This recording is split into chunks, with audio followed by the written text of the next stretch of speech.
Chapter 2b about electroanalysis overview. This is the overview of electroanalytical methods, which covers the Barden-Faulkner book for 1.2 to 1.3, 5.1, 6.1, and 8.1. I will present the details of the electroanalytical methods later. In this chapter, I'll give you the concept and overall schemes of electroanalysis.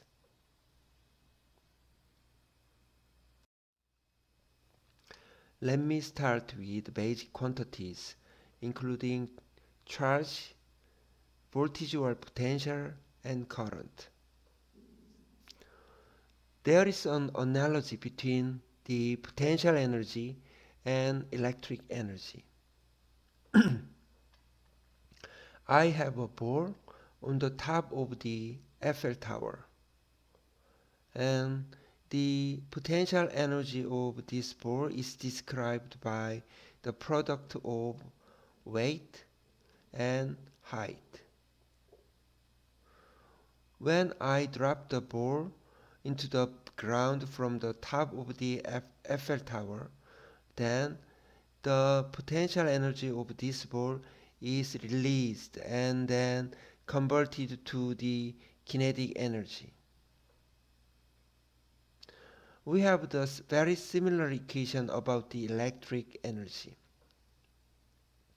Electric energy is determined by weight and height. So the charge Q is considered as the electric weight. Also, the potential difference or voltage difference is considered as the electric height. So the electric energy is the product of weight or electric weight and height or electric height, which is very similar to the governing equation for the potential energy.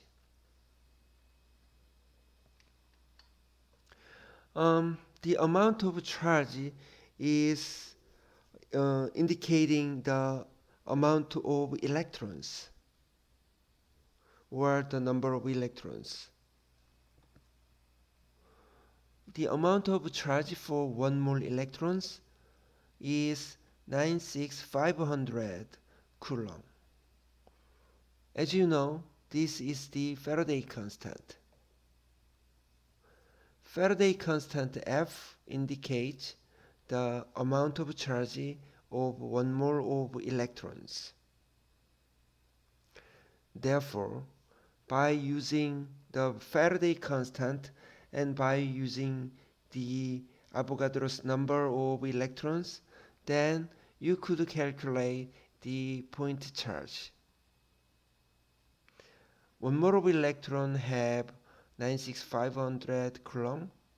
At the same time, the 1 mole of electron has 6.02 by 10 to the 23 electrons.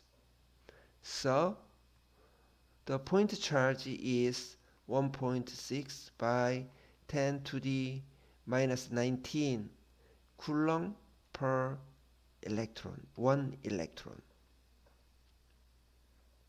Let's go to the current.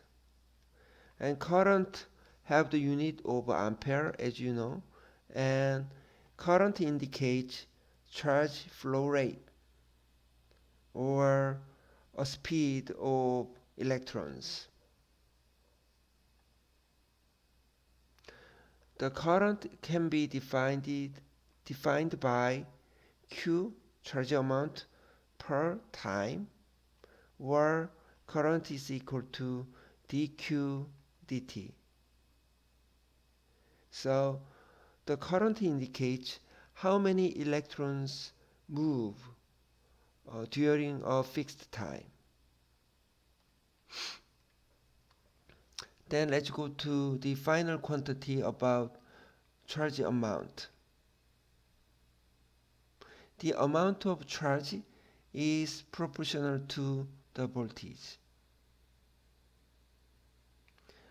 The proportionality to correlate between charge and voltage is called capacitance, the unit of which is farad.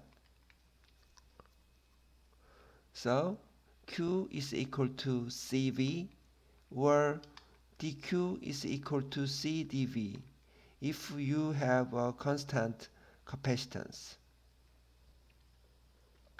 This is a schematic situation to explain this equation. Q is equal to CV. You have two electrodes, and those two electrodes are connected to a power supply or potentiostat by using the copper wire. Then you have applied 1 volt between two electrodes. In this schematic picture, you have one anions sitting on the positive electrode, while one cation is on the negative electrode. Let me say this quantity of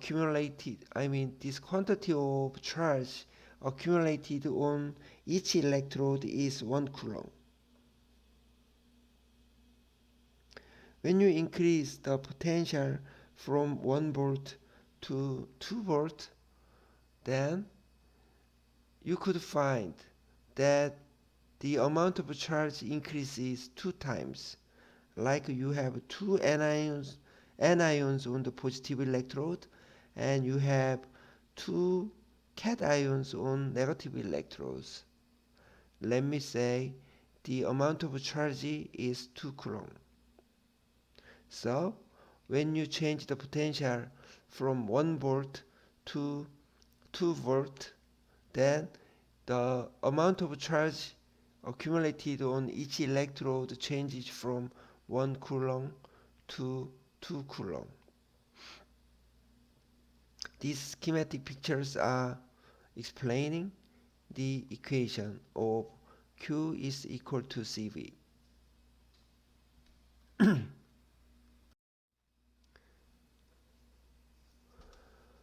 Let me explain about electroanalytical methods. So, before going to the electroanalytical methods or electrochemical analysis, let me start with non-electrochemical method. Here is the infrared spectroscopy. You are stimulating your sample by using infrared electromagnetic wave, and the molecules of the sample respond to that stimuli, and then at a specific wavelength or wave number, some portion of infrared wave is absorbed by the sample.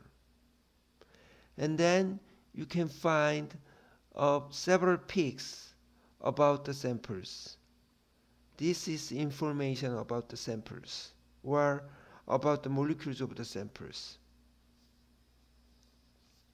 This is the spectra in which y-axis is the absorbance and x-axis is the wave number. This absorbance versus wave number curve is the result of the infrared spectroscopy. Let's go to the electroanalytical methods. Stimuli could be potential or current. After you stimulated an electrochemical system, then you could obtain the current or potential as responses. So you could obtain the current versus potential curves. Here y-axis is the current and x-axis is the voltage. So when you have some electroactivity for your system, and then you could find some current peak like that, or the other current peak like that.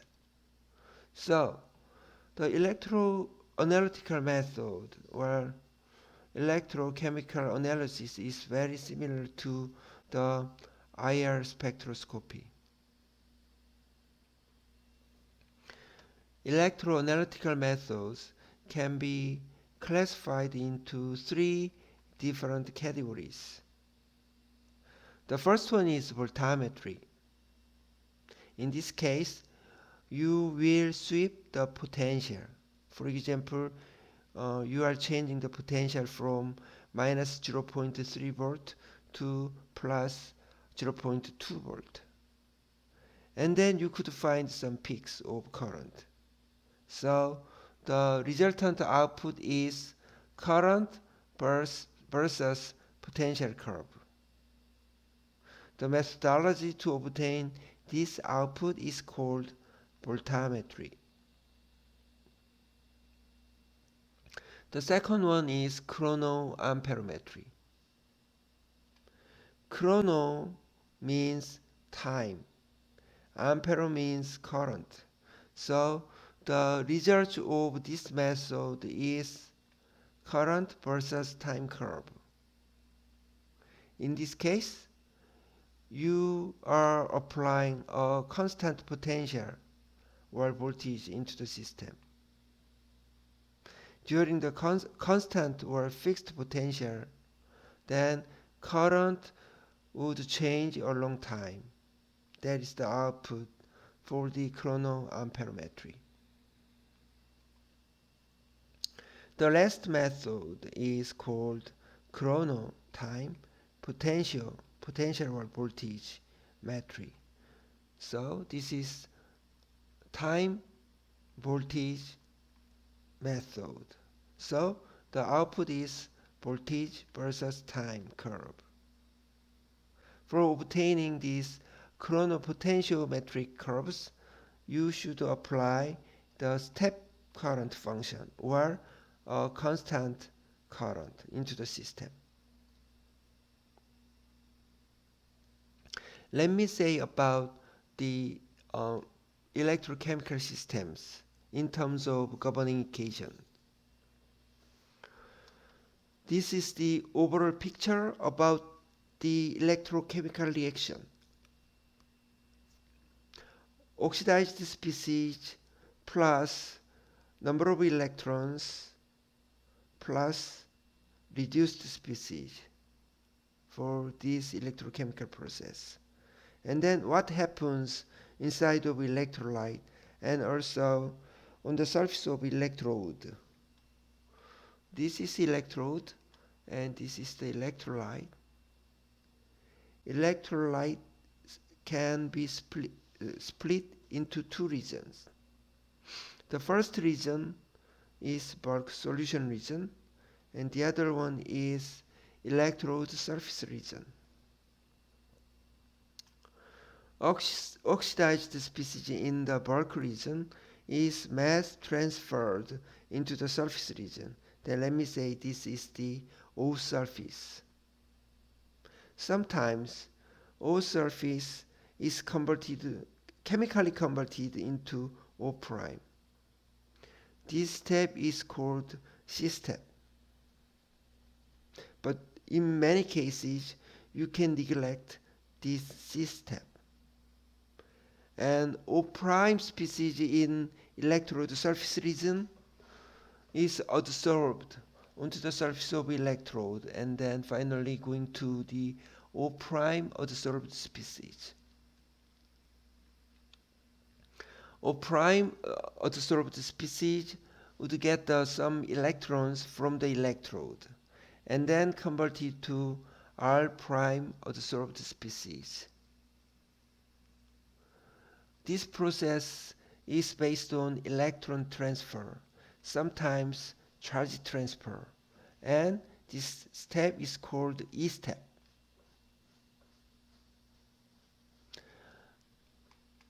the R prime adsorbed species is dissolved from the surface into the electrolyte, and then R prime could experience some chemical reaction, then R surface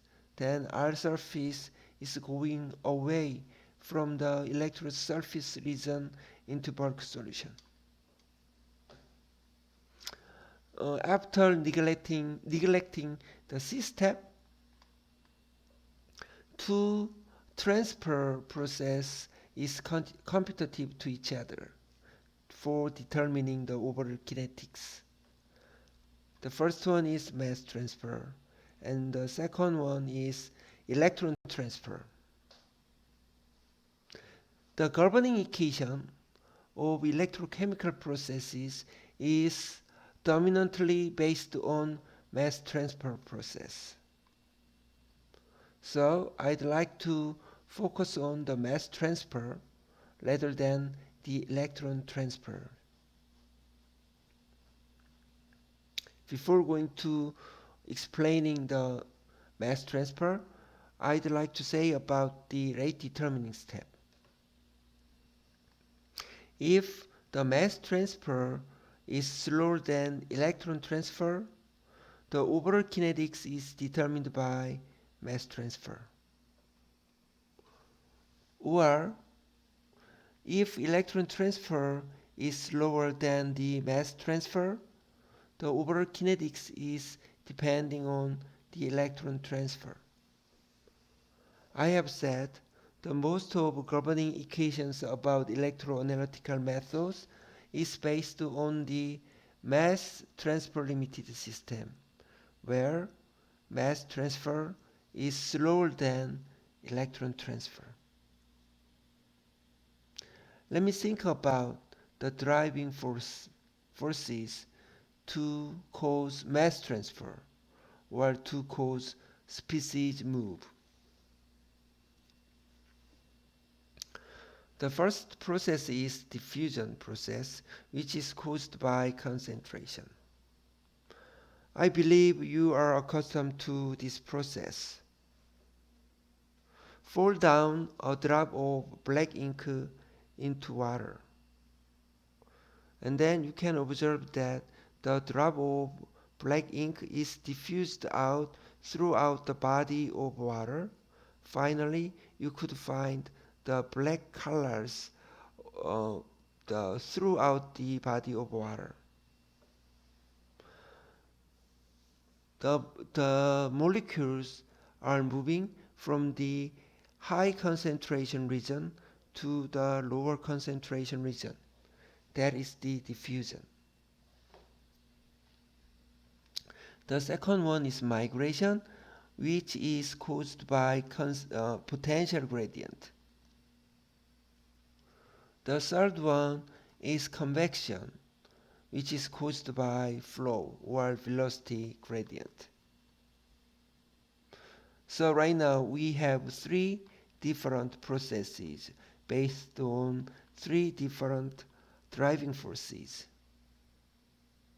So your governing equation for electroanalytical methods should be derived based on those three different processes. However, the results from those three different driving forces or three different processes make your governing equation very complicated. And too complicated equation is useless to analyze your electrochemical systems. So I'd like to kill two of them for the processes. You can easily kill the convection term by not touching the electrolyte. No stirring, I mean. In that case, you cannot have any flows inside of electrolyte. So you can kill the effect of convection on the governing equation for the electroanalytical methods. The second one is migration. I'd like to kill this migration effect. Let me make a situation. You have Fe3 plus and Fe2 plus in electrolyte. 3 plus, 2 plus. And then the amount of those ions is 1 millimolarity. Also 1 millimolarity for Fe2 plus. You are studying the electrochemistry between 3 plus and 2 plus, and you have 1 millimolarity of Fe3 plus and Fe2 plus in electrolyte.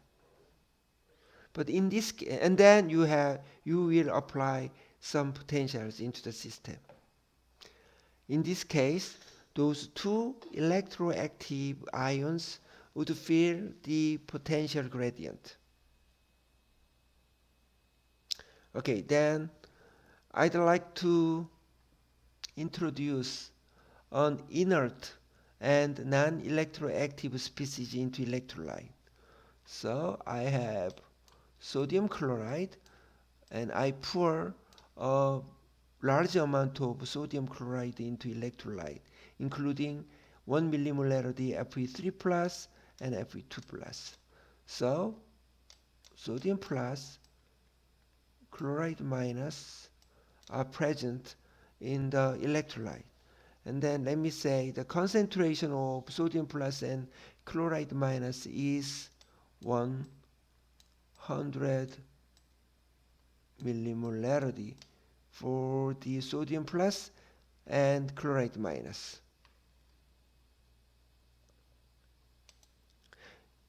In the presence of the large amount of non-electroactive species, then those non-electroactive species would fill the potential gradient dominantly, because the number of sodium ions and chloride minus are 100 times as large as than the number of the Fe3 plus and Fe2 plus. So relatively, those electroactive species would fill the potential gradient much less than before. Then we could kill the migration effect on the electrochemistry for the Fe3 plus and Fe2 plus. The remaining one is diffusion process caused by concentration gradient.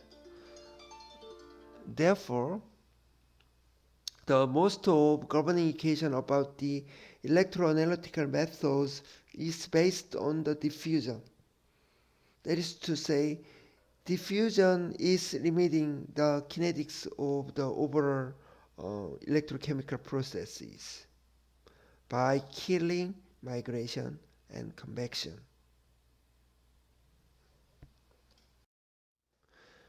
Let me start with voltammetry. This is the first electrochemical method to analyze electrochemical systems, which is the linear sweep voltammetry, shortly LSV. I'd like to cover each electrochemical method for the non-Faradaic processes first, and then followed by Faradaic processes then. So this slide is given for the linear sweep voltammetry of non-Faradaic processes, of course without reduction and without oxidation.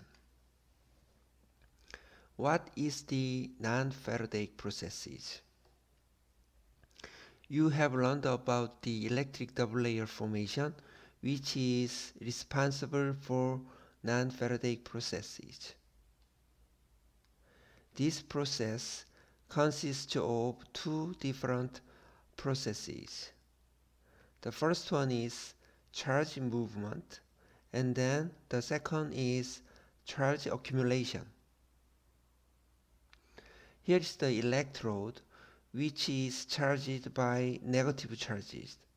I mean, you have applied a negative potential into electrode. Then cations or positive ions in electrolyte would feel the electric field developed by your applied potential. So the charges moves toward to the electrode. That is the first process of the non-Faradaic process.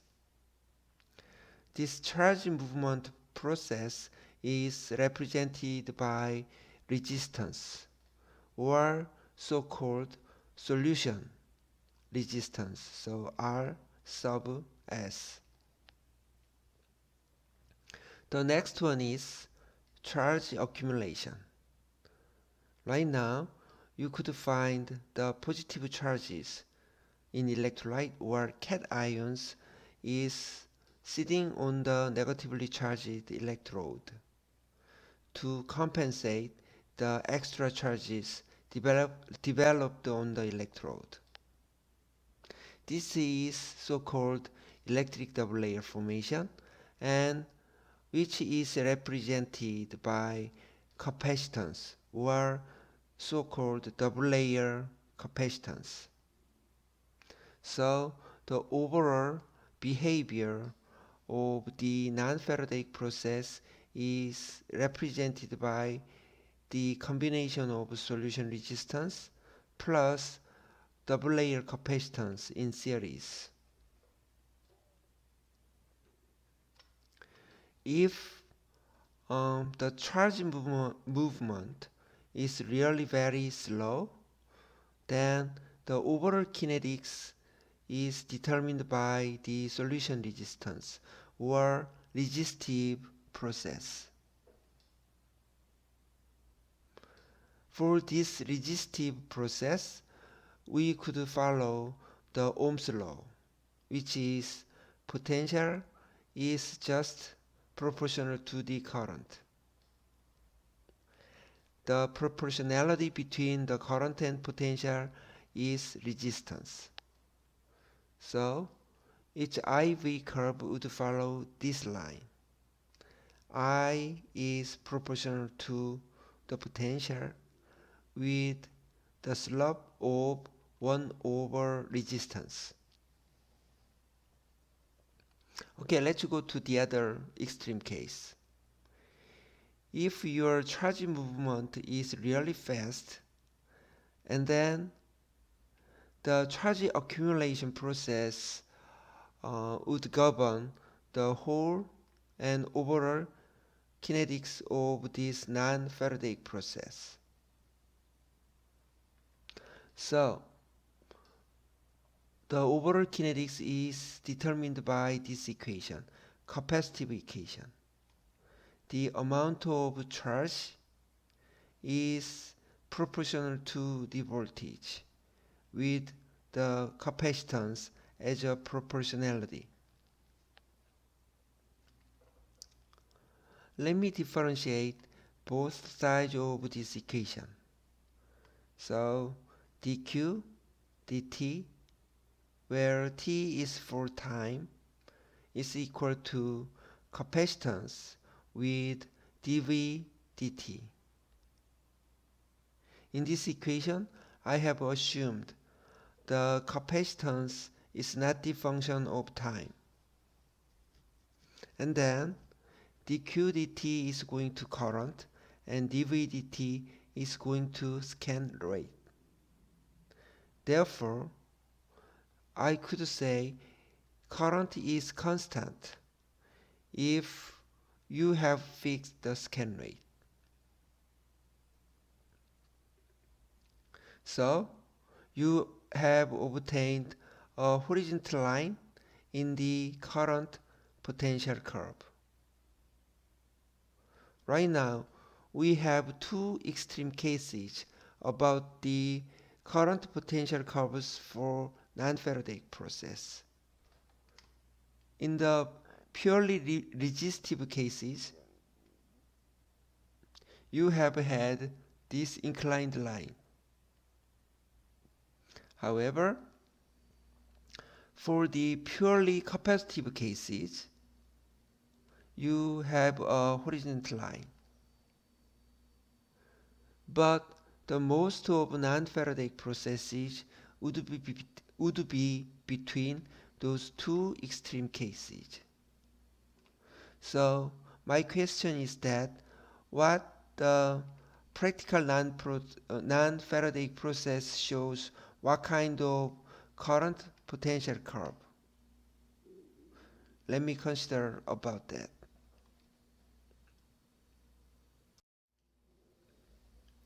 We are still on the linear sweep voltammetry of non-Faradaic process without reduction and also without oxidation. This is the input stimulus of this method. Y-axis is the potential and x-axis is the time, and I am scanning while I am sweeping the potential along time linearly. The slope of this curve should be constant, and because this slope is scan rate d dt, so you have fixed the scan rate at some constant value. The unit of scan rate is millivolt per second. Usually we have used 100 millivolt per second, 50 or 10 millivolt per second, and sometimes 1 millivolt per second. So with this kind of input stimulus, then we have obtained this IV curve or current potential curve. Y-axis is the current as the response of your electrochemical system about the applied potential sweep.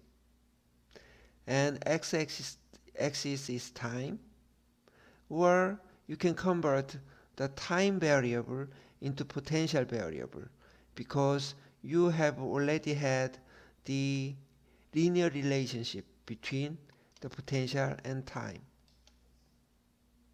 Then let me try to expect the current potential curve of the linear sweep voltammogram of non-Faradaic process. Before you apply the potential into your system, the cations are stationary with zero charge flux.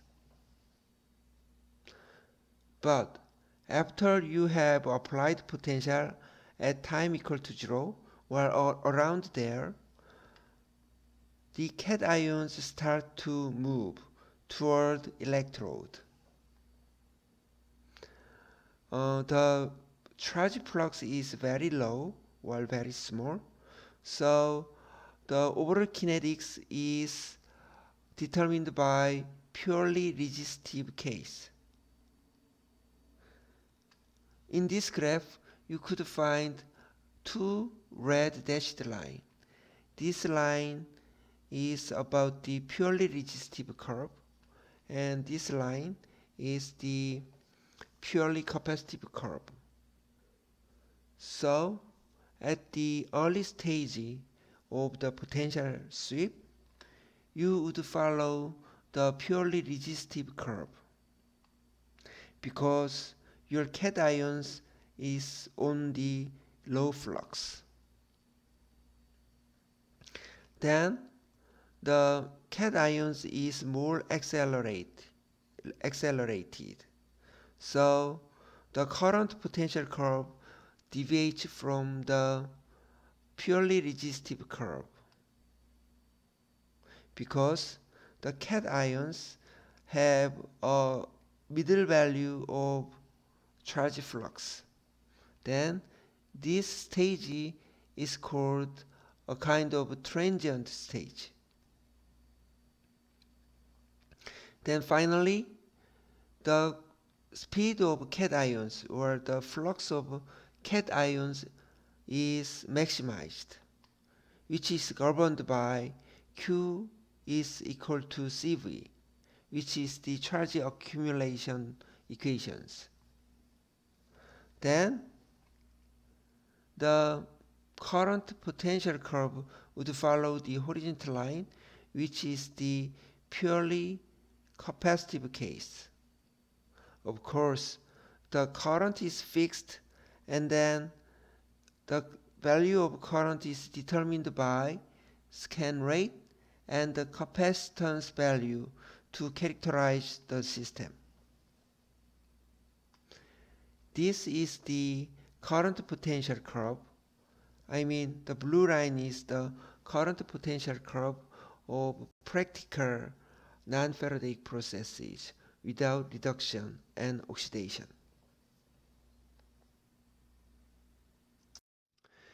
Each time to find the governing equation for the linear sweep voltammetry of non-Faradaic process. I have said the non-Faradaic process consists of two processes. The first one is the charge movement, and the second one is the charge accumulation. So those two processes are described by the combination of solution resistance and double layer capacitance in series. Then you are applying a potential into the system. So you are controlling the overall potential into the system, and the overall potential can be described by the product of scan rate with time. You are sweeping the potential linearly. This overall potential as the product of scan rate with time here is split into two terms. The first potential is devoted to the resistance, and the second potential is devoted to the capacitance. So the first term indicates the Ohm's law. V is equal to I R, and then R is going to there, and this I is going to dq dt. How about the voltage for the capacitance? We should start with Q is equal to CV, and the voltage can be described by Q over double layer capacitance. So this is the governing equation, and this is a kind of the ordinary differential equation, or ODE. So we need to have the initial condition. At time equal to 0, the accumulated charges on the surface of electrode is 0. Actually, net charge accumulated on electrode is 0.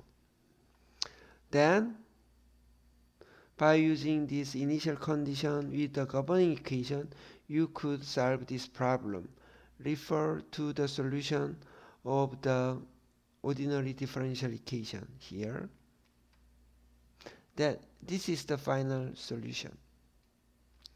Current is equal to this one with 1 minus exponential term. What does it mean? At time equal to 0, this exponential term is going to 1. So at time equal to 0, the current is 0. And then let me move the time term from 0 to infinity. And this is minus infinity, so this exponential term is going to 0. Then current is equal to the product of scan rate with capacitance. This value is the maximized current, which is governed by the Q is equal to CV. I mean the capacitive, charge accumulation equation. So let me check the unit of scan rate, the product of scan rate and the capacitance. The scan rate, the volt per second, and capacitance is farad. And farad is coming from the Q is equal to CV. So this is C is farad as the unit. So farad can be converted to coulomb per voltage. Coulomb per voltage. So this one is coulomb per voltage. Then it is going to voltage cancelled. So coulomb per second. And this is the ampere. So the product of scan rate and the capacitance is a kind of current. And then let me say this is the saturated current or maximum current you can obtain from the IV curve of non-Faradaic process. Okay. So the current would span from 0 to maximized current, which is described by the product of scan rate with capacitance. Then in between you have a current value for the current potential curve. One more things, you can find solution resistance and capacitance, double layer capacitance, in the exponential term. What is the meaning of this product? Anyway, let me check the unit of this product of RC. It should be time, because in the exponential term, this thing should have no dimension. So this is the time. So RC product should have the time as a unit. Let me check it. It is right or wrong. So RC means ohm with farad, and farad is C over voltage. Ohm C over voltage, and from V is equal to IR, and ohm per voltage means 1 over current. So ohm per voltage is going to 1 over current, ampere. And as you know, ampere is coulomb per second. Then finally the unit of product is second. So this product is called RC time constant. RC time constant, sometimes represented by tau, Greek letter tau. It's very important parameter. This is tau, and the time constant tau is a measure of the response time of an electrochemical system to an applied potential. Therefore, small value of time constant indicates that your non-Faradaic systems are fast responsive. or it takes a shorter time for cations to reach electrode surface. Large value of time constant indicates your non-Faradaic systems are slow responsive. It takes a longer time for cations to reach electrode surface. I have borrowed the same equation derived from the previous slide. This is the governing equation for the linear sweep voltammetry of non-Faradaic process. So here this is the product of scan rate and the double-layer capacitance was the maximum or saturated current. And here is the time constant, which is the product of solution resistance and the double-layer capacitance. Let me change it the time constants and what happens for the current and potential curve. As the time constant approaches 0, your electrochemical systems is also approaching the extremely fast responsive system. Then let me go back to the governing equation. Current per solution, no. So saturated current or maximum current is equal to 1 minus exponential term, and tau is going to 0, means the exponential term have minus infinity for the term inside of the exponential function. So this is the, this is going to minus infinity. So exponential term is going to 0.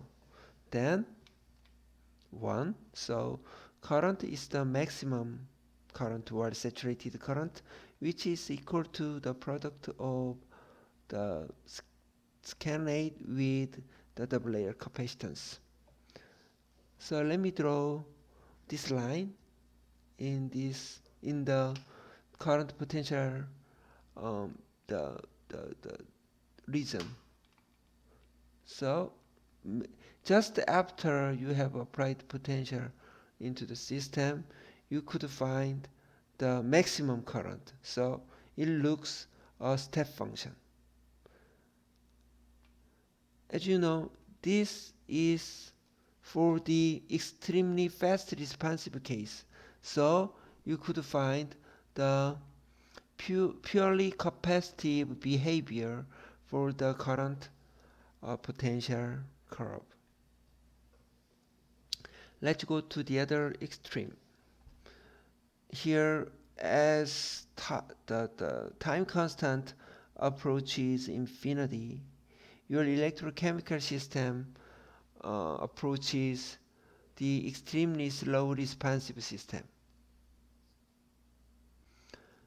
Then also this is the governing equation, so you should put the infinity to the tau.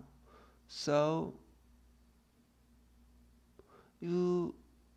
this exponential, the term inside of exponential function is found around 0, right? So in this case or in this condition, the exponential function can be described by Taylor expansion. So exponential x is 1 plus x plus some coefficient of x squared or some coefficient x to the 3 or something like that.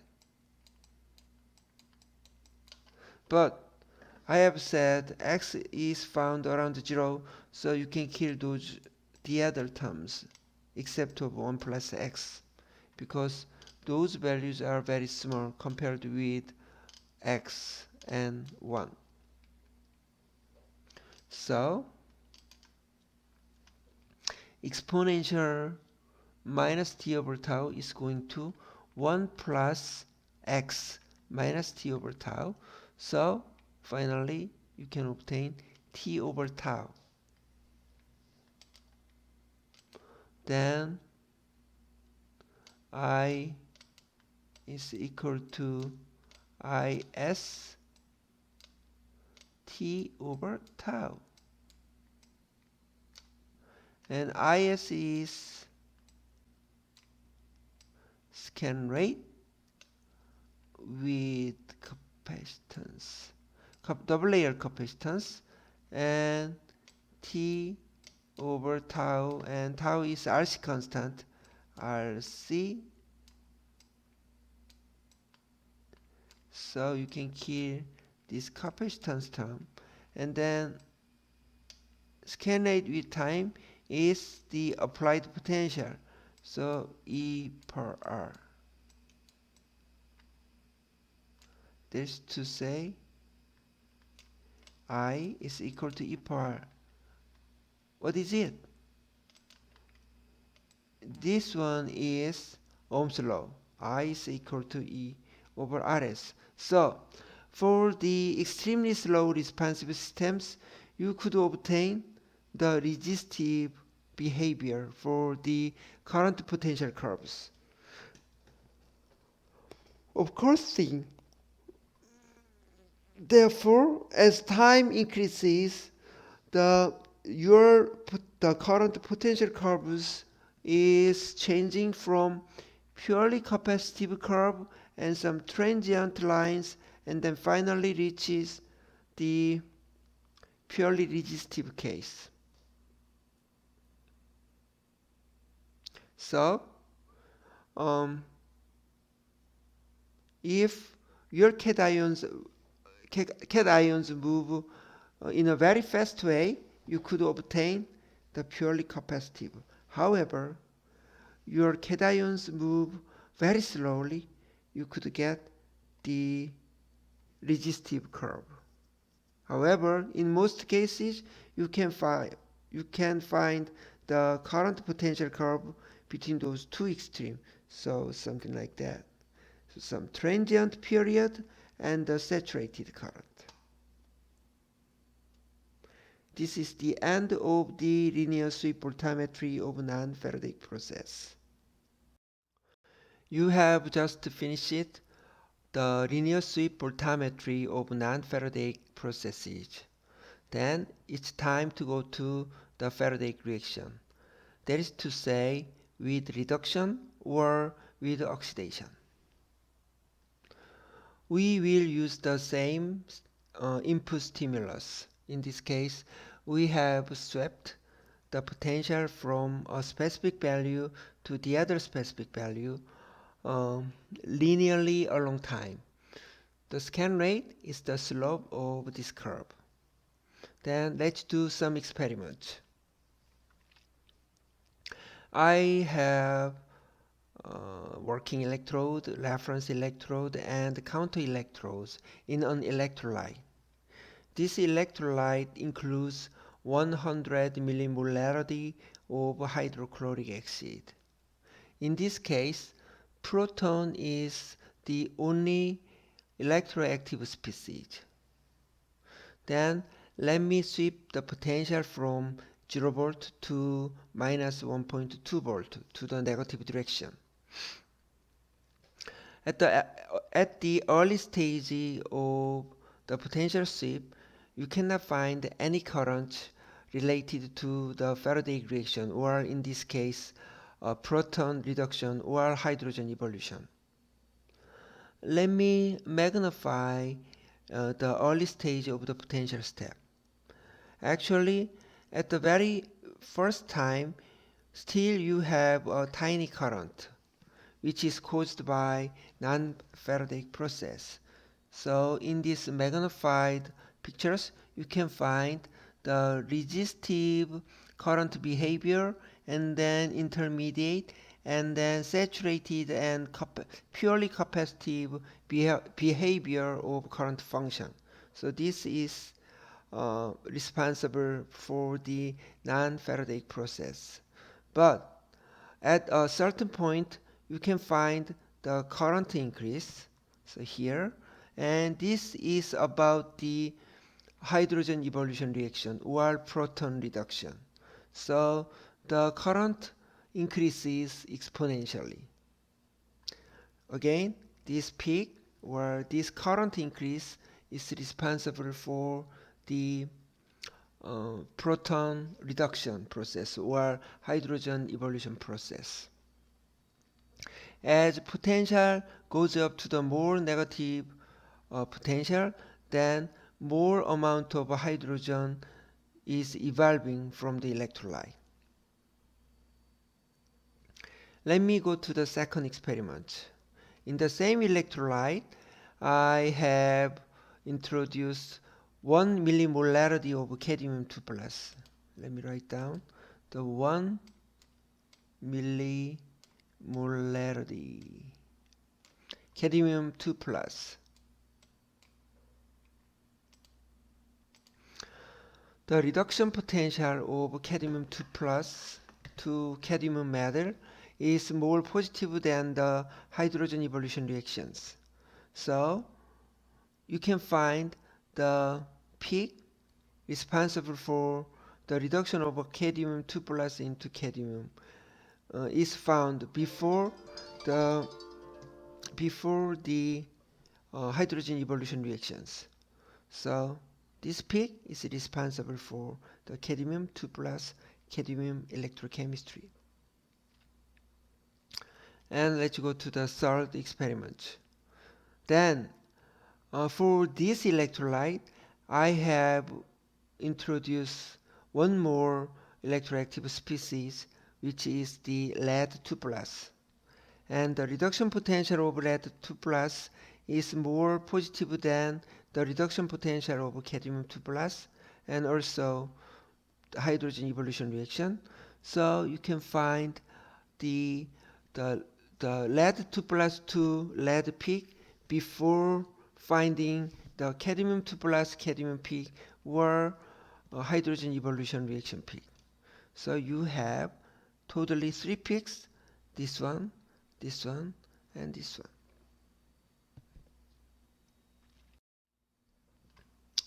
Okay, so let me make a closer look at the cadmium 2 plus cadmium electrochemistry. This is the current potential curves for the cadmium 2 plus to cadmium. And then let me magnify the peak area for this curve. And here, and I could classify 3 different reasons for this single peak. The first peak is called reaction limited system, and the second peak is diffusion limited system, and the third one is reactants depletion reason. So let me think about that. Before saying about the peak of cadmium 2 plus to cadmium, then I'd like to say again about the overall scheme of electrochemical processes. Here is the electrode and here is the electrolyte. So cadmium 2 plus is diffused into the region of the surface of electrode. And this process is about mass transfer, or usually diffusion. And then this oxidized species, or cadmium 2 plus, is adsorbed on the surface of electrode, then finally gets some electrons from electrode, then converted to reduced species, in that case cadmium metal. If cadmium metal is dissolved in electrolyte, this species would be this species would be dissolved from the surface into electrolyte. However, cadmium metal is a solid state, so the cadmium metal molecules just sitting on the electrode. So we have two competitive process, mass transfer or diffusion process of oxidized species or cadmium 2 plus, and the other thing is the charge transfer or electron transfer process of cadmium 2 plus into the cadmium metal. So let me start from the more positive electric potential. At this point, actually, this point is called equilibrium potential. At this potential, the fold reaction of cadmium 2 plus to cadmium and the backward reaction of cadmium metal back to the cadmium 2 plus is well balanced, so there are no the current. So it is called the equilibrium potential. Then you have moved the potential to the more negative value. With this small driving force, the charge transfer kinetics is much slower than the mass transfer kinetics. So the overall kinetics is determined by the charge transfer or the reduction reaction. So I have said reaction limited. In this charge transfer limited region, the current increases exponentially, which is described by Butler-Balmer equation. You will learn about that in detail. Anyway, this yellow curve or this yellow range is determined by charge transfer kinetics of cadmium 2 plus to cadmium on the surface of electrode. As the potential goes to the more negative value, the kinetics of charge transfer increases exponentially, following this exponential curve of the current. But at a certain potential, the current is limited by mass transfer, because at higher or larger driving force, mass transfer is slower than the charge transfer. So the current is limited by this red line. After the maximum current, then current decreases, following the function of the inverse of root square of time. Why? At this very large driving force for making the reduction, the charge transfer kinetics is much faster than the mass transfer. So all of the oxidized species is totally converted to reduced species before more amount of oxidized species reaches the surface of electrode. So the current decreases a long time because we don't have any more reactants on the surface. There are no more reactions. So current would decrease. So finally, we could obtain a kind of dog-shaped, let me write down, dog-shaped peak. Dog-shaped peak responsible for the Faradaic reactions.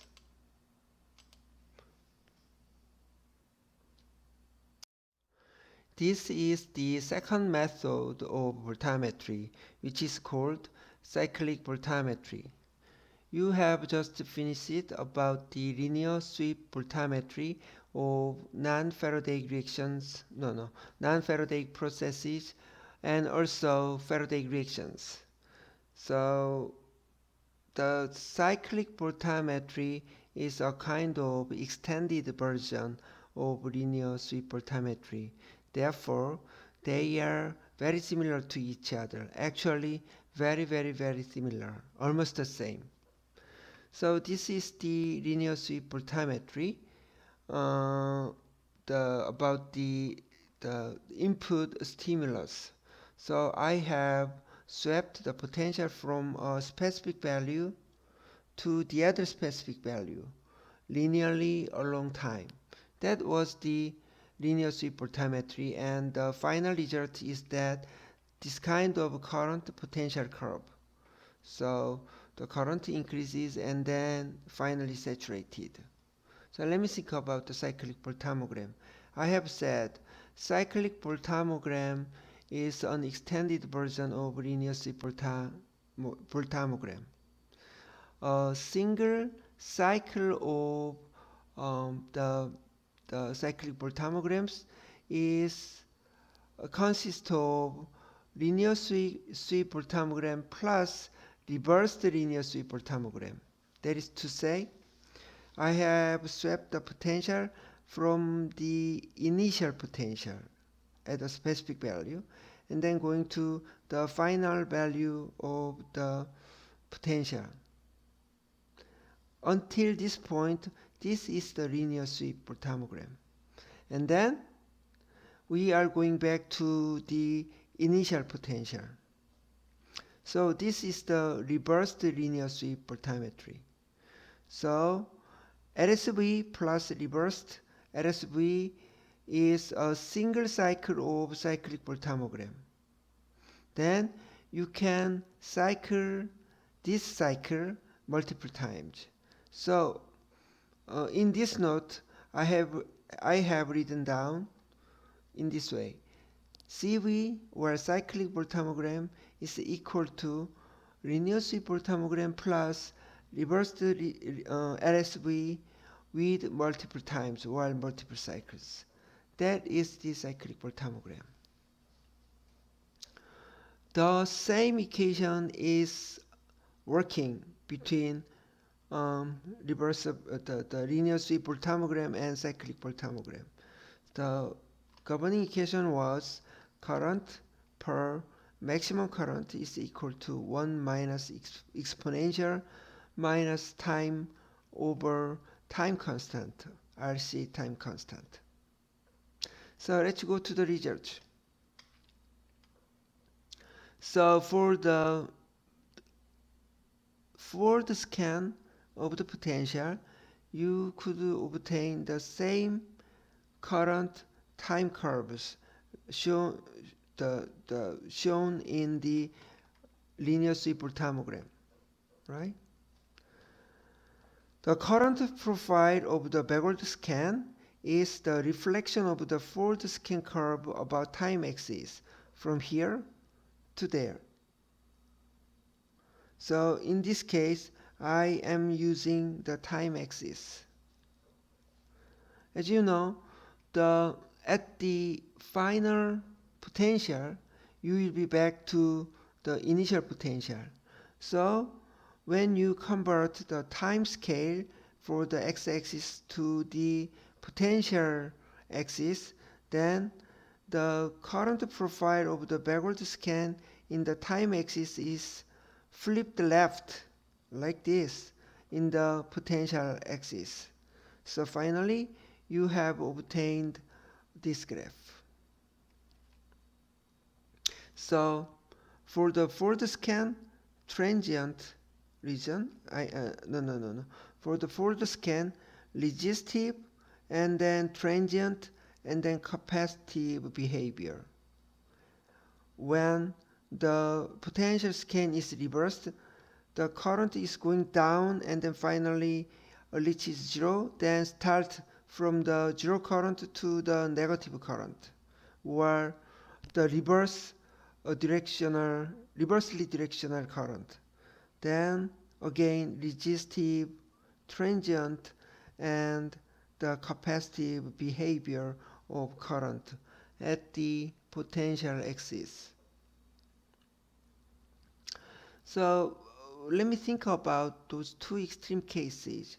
If you have very fast charge movement, then you could find just scale. The the horizontal line for the forward scan, and then going down, then another horizontal line for the backward scan. So you could obtain the square. How about the purely resistive the situations? I mean, if the charge movement is very slow, then you will follow the Ohm's law curve, like IV curve, like this one, from here to there, and then back, then forward, and then backward. Of course, in most cases of the non-Faradaic processes, you could obtain this kind of curves.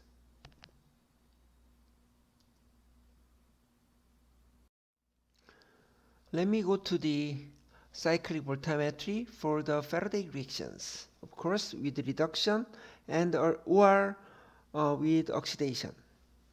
Of course, we have used the same input stimuli used in the previous slide. It looks like a triangular form, and you have swept the potential forward and then backward. That is for the cyclic voltammetry. So you would obtain the duck-shaped peak for the forward scan, and for the backward scan, this current potential curve is flipped down and left. So you have this kind of duck-shaped the current potential curve about the cyclic voltammetry of Faradaic reactions. Let me check several points about these cyclic voltammograms. If your electrochemistry is reversible, in other words, facile or very fast or non-stun, that is to say, your system is limited by diffusion instead of charge transfer, then you should satisfy two conditions. The first condition is about current, and the second condition is about the potential. The first one, the peak current of cathodic process, P stands for peak and C stands for cathodic process, that is to say reduction process. So the peak current of cathodic process from here to there should be the same as the peak current of anodic process from here to there. A stands for anodic process or oxidation process. That is the first condition. And then let me think about the potential. This is the peak potential. Actually, this is the potential of the current peak for anodic process. So peak for anodic. And this is the potential for the current peak of cathodic process. And there is a difference between peak potential for anodic process and peak potential for cathodic process. Let me say peak to peak potential. This peak to peak potential should be 60 millivolt per number of electron transfer. When your cyclic voltammogram satisfies those two conditions, you can confirm that your electrochemistry is really fast. So the overall process is totally limited by diffusion. Let me say about the very famous equation, which is Landry-Sevcik equation. Landry-Sevcik equation is describing the peak current as the function of several parameters to define the electrochemical system. You don't need to memorize the equation exactly. And also, I'll derive this equation in the later chapters about the cyclic voltammograms. But let me check what is the meaning of the Landers-Lefschetz equations. The peak current is proportional to some parameters. The first one is number of electrons to the 3/2. And A stands for area, electrode area, of course. And proportional to the root square of diffusivity. And also bulk concentration, not surface concentration, bulk concentration. And the most important thing is the proportionality, the current proportionality to the scan rate. Actually, the root square of scan rate. I'll emphasize in the following slide. Anyway, the only thing you should memorize in the Landers-Lefschetz equation is that the peak current is proportional to the root square of scan rate. Let me use the Landers-Lefschetz equation to obtain the value of the diffusivity. So I have obtained the multiple voltammograms at different scan rates. Let me say 10 millivolt per second, 20 millivolt per second, and 40 millivolt per second. I have obtained the cyclic voltammogram. Then I can draw some points in this plot of peak current versus the root square of scan rate. And then we have 3 points there. After feeding the 3 points with linear curve, then you could obtain the slope. What is the slope? The slope of the curve of peak current versus the root square of scan rate is 269 n to the 3/2 area of electrode and bulk concentration with diffusivity, actually root square of diffusivity. So if you know the values about n, a, and bulk concentration, you can calculate the diffusivity from the curve of peak current versus root square of scan rate. We are thinking about the reversible reactions, and I mean reversible Faradaic reactions for cyclic voltammetry.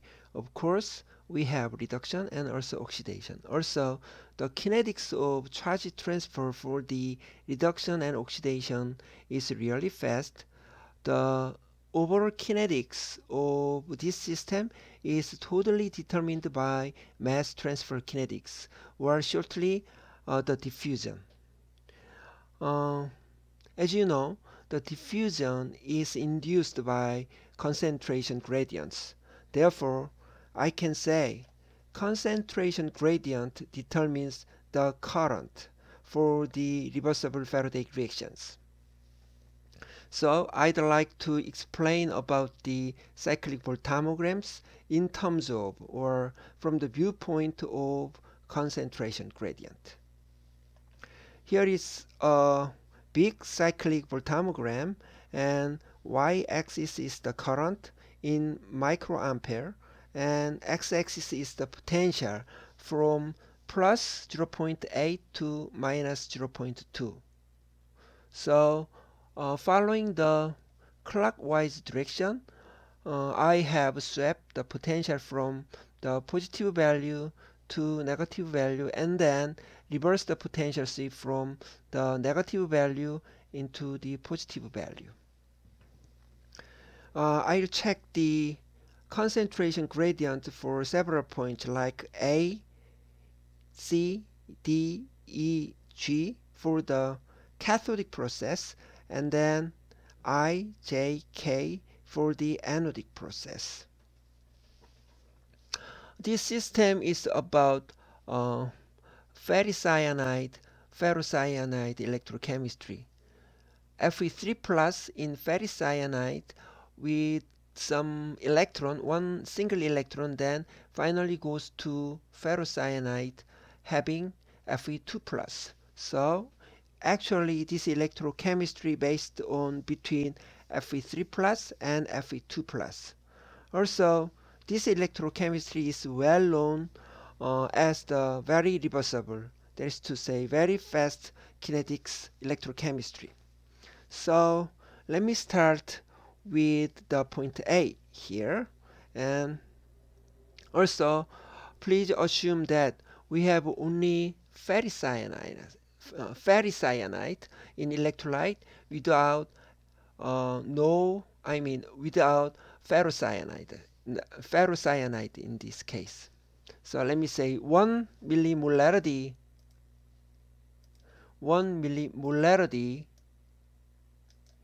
of ferricyanide is available in this electrode without 0 millimolarity, without ferrocyanide in this electrolyte. That is the starting point.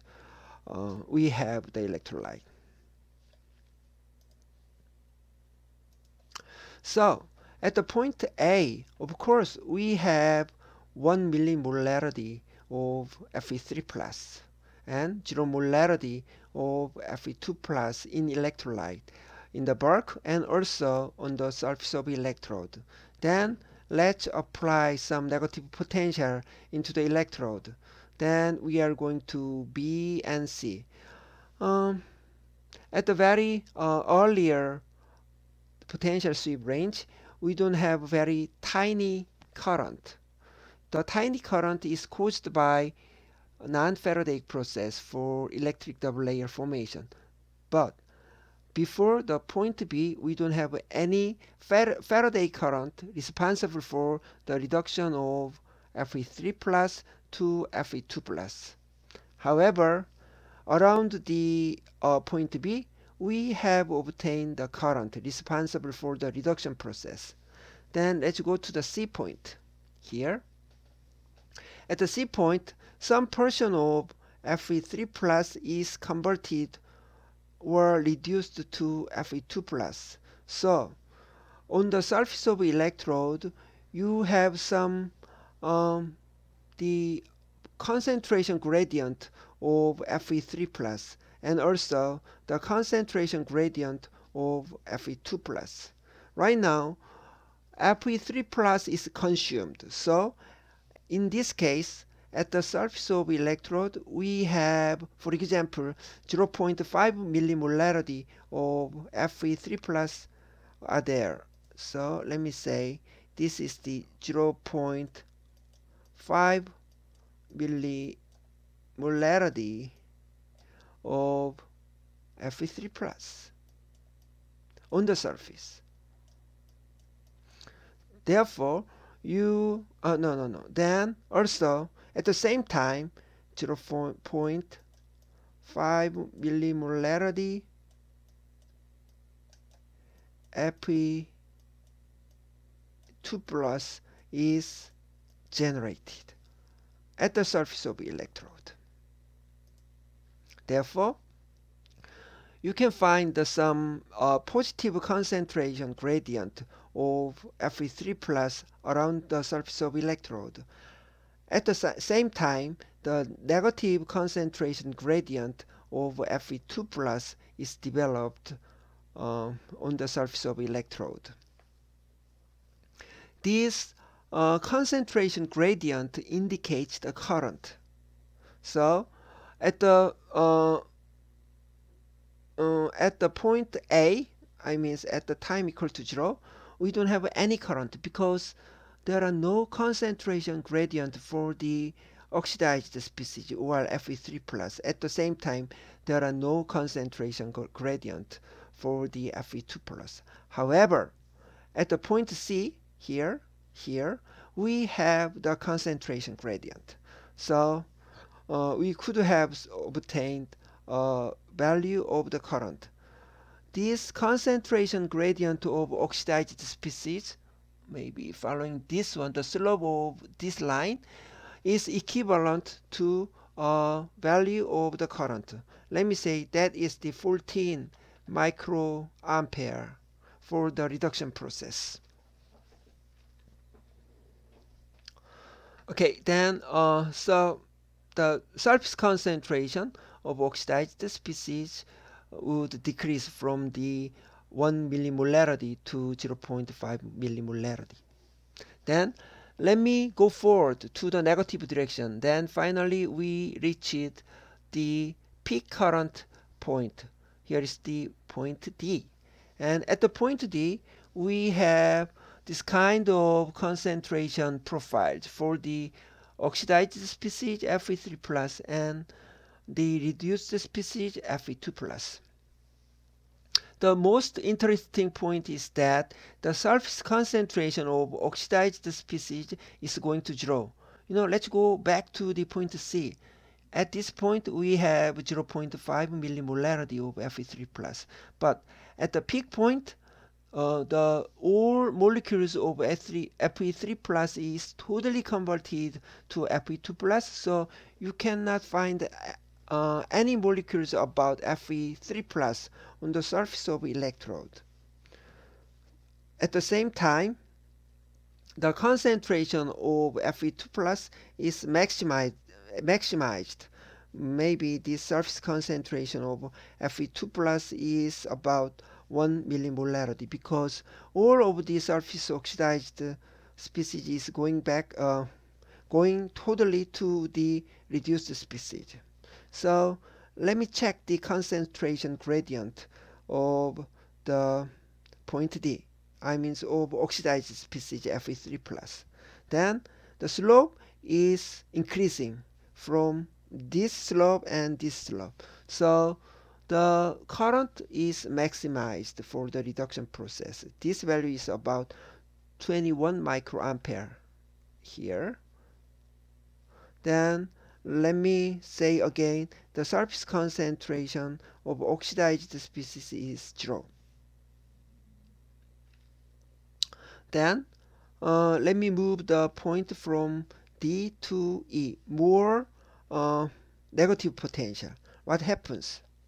You cannot move or you cannot decrease the surface concentration of oxidized species to the more negative value because negative concentration does not exist. Actually, the negative concentration of oxidized species is out of sense. So still we have 0 concentration of Fe3 plus here, but the diffusion layer, let me say this length of the yellow area is called diffusion length. So diffusion length decrease. The diffusion length increases from C point and then D point and then E point. Why? Because more amount of oxidized species is reduced because you have applied more negative potential. However, you cannot change the surface concentration of the oxidized species. So, as the diffusion length increases, then the slope of the concentration gradient of the oxidized species decreases from the D point to E point. Then the corresponding current would decrease. So right now, at the maximum point, I have said 21 microampere. Then right now, at the E point, we have 13 microampere there. So current decreased from D point to E point. And then at the F point, I have inversed the potential sweep from negative potential to the positive potential. Now let's go to the G. We are still on the cathodic process because the current is cathodic. Then what happens? At the point G, still we have the concentration surface concentration of oxidized species at 0 millimolarity. However, the thickness of diffusion layer increases. So the slope of the concentration gradient decreases, then you would obtain the 6 microampere, which is less than the 13 microampere. So right now we are at G. Then let's go to the anodic process. I'm moving from G to I point. Then at the I point, the surface concentration of oxidized species increases again back. So let me check the previous point G. We are on the 0 surface concentration of oxidized species. Right now, the 0 concentration is going back up to some the concentration of oxidized species. Let me say 0.5 millimolarity. At this point, 0.5 millimolarity oxidized species or Fe3 plus.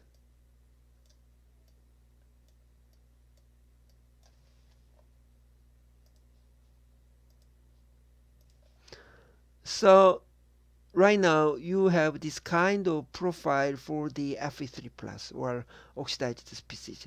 Then the concentration gradient direction have changed from this direction indicates plus, then this direction indicating negative direction. So right now you should have the negative current or anodic current, oxidation current. So let me say this slope indicates minus 6 microampere here, minus 6 microampere. Then right now you have the gone forward to the more positive potential. Then finally the surface concentration of oxidized species is going back to 1 millimolarity. This was the original concentration of the oxidized species. So let me say this point is 1 milli. Sorry, this is not voltage, molarity, and millimolarity F is 3 plus. Then the slope of the concentration gradient, actually negative concentration gradient, was increasing from here to there. So more negative oxidation current flows from this system. Then we are going from the point J at which the maximum anodic current is obtained to the point K, because we are sweeping the potential from the negative potential to the positive potential. Then the more oxidized species is generated, and then total amount of the oxidized species increase from here to there. So the concentration at the middle point of the diffusion layer is increasing from this one to this one. Therefore, the slope would decrease from the point of negative direction. Then the current changes from minus 16 microampere to minus 4 microampere. Then finally we go back to the K point. Even at the same position from the viewpoint of the potential to the initial point, we cannot have obtained the initial concentration gradient, like only 1 millimolarity of Fe3 plus and only 0 millimolarity of Fe2 plus. Even at the same potential, we have some portion of Fe2 plus there, and then we have some concentration less than 1 millimolarity at the middle point of the diffusion layer. So at the last point of the cyclic voltammogram, we have on the anodic process, we have obtained some value of anodic current. Then when you are going back to the fold scan, you have a new starting point from here. Then you will follow this line, and then finally follow the same point of the fold scan. I have explained that. So you should understand the cyclic voltammogram from the viewpoint of concentration gradient. Okay, let me emphasize the dependency of the peak current on scan rate. Here is a kind of summary table. I have said about the diffusion limited system or reversible reactions. Let me say the diffusion limited system of reversible reactions. Then I have said you should satisfy 60 millivolt per number of electron transfer for peak to peak gap, potential gap, and the peak current should be proportional to the root square of scan rate according to the Landry-Sevcik equation. That is to say, log IP, the peak current, per log scan rate is a half, 1/2. That is about the diffusion limited system for reversible electrochemistry. Here is the schematic picture about the diffusion limited system. I have oxidized species, and this is diffused into the surface of electrode. Then finally, this diffused the surface oxidized species would get some electrons from electrode. Finally, it is reduced. Then this is diffused out of the electrode. That is the diffusion limited system when the charge transfer is really faster than the mass transfer. Okay, so let me change the situation. I have the same oxidized species, but I have tethered the surface with this oxidized species by some covalent bond, for example. Then this oxidized species don't need to have the diffusion process because this oxidized species is always sitting on the surface of electrode, and there are no diffusion. This is so-called surface confined system. In this case, the peak to peak gap is 0. There are no difference between the peak potential of cathodic process and the peak potential of anodic process. Also, one more difference. Peak current is proportional to the scan rate, just proportional to the scan rate, not like the root square of scan rate.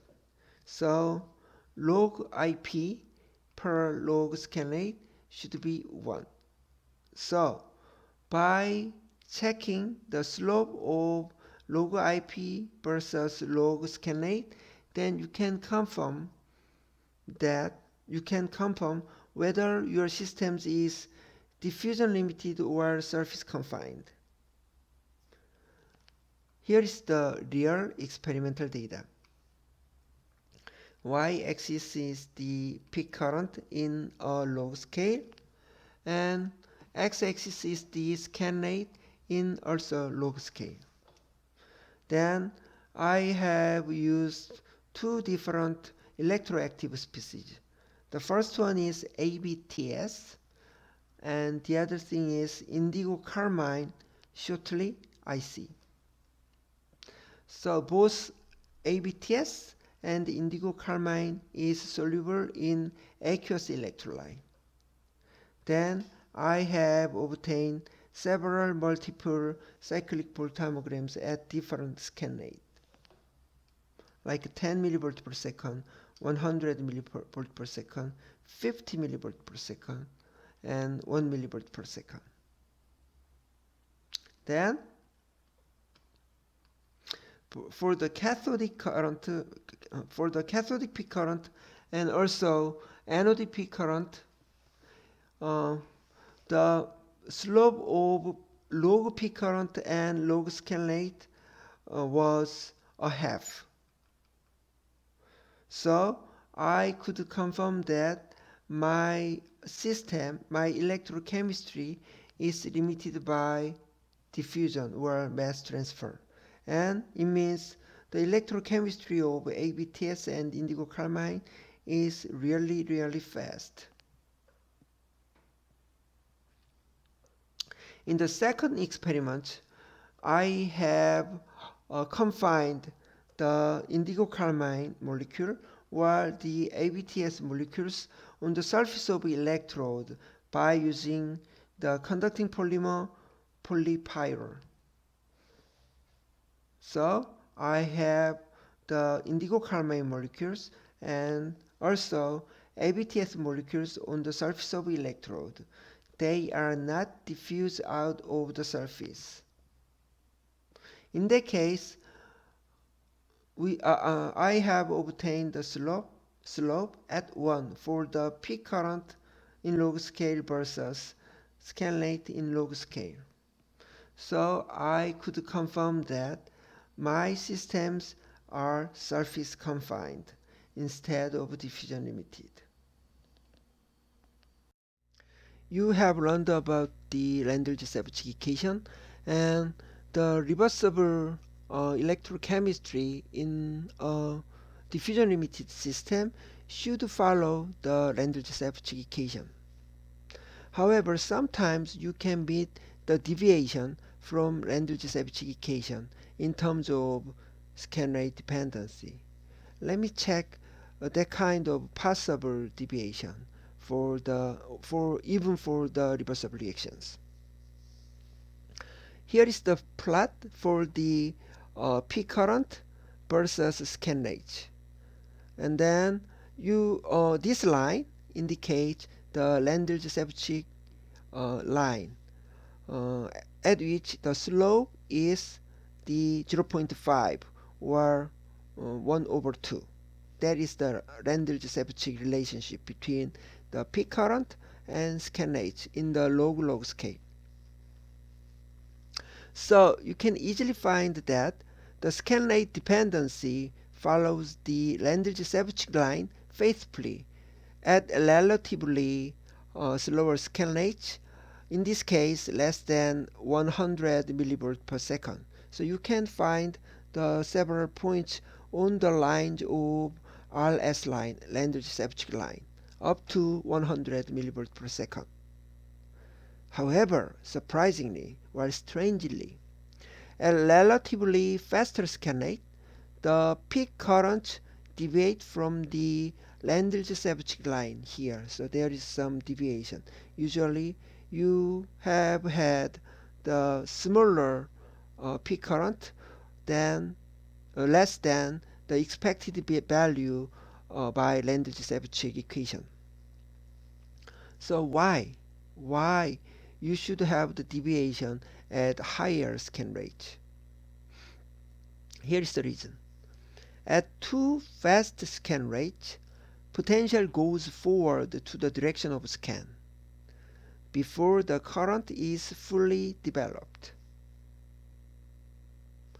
If your scan rate is much slower than the kinetics of mass transfer or kinetics of diffusion, then you should obtain this kind of ideal cyclic voltammogram governed by Landry-Sevcik equation. The peak point should be placed on the line of RS line or Landry-Sevcik line. However, because potential goes forward to the direction of scan before the current is fully fully developed, so the dark head of cyclic voltammogram is broadened like that, with corresponding peak current decreasing. So the current peak decreases from the ideal case to the real case like that, because the dark head of cyclic voltammogram is broadened.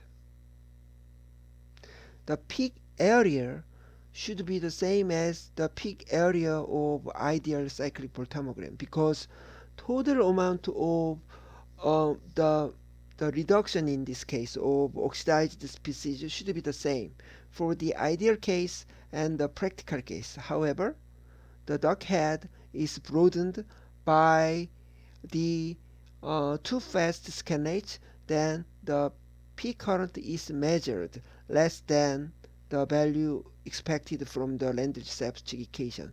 So you should have this kind of deviation from the RS line. Therefore, I can say reversibility is a relative concept which should be compared with scan rate.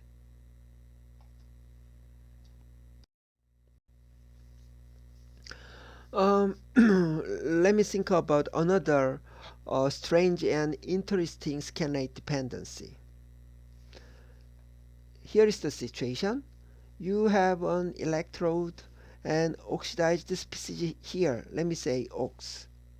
And ox can be reduced into the red one, that is the reduced species, by getting the electron from the electrode. So this is the electrochemical process, or let me say this is the E step. E step.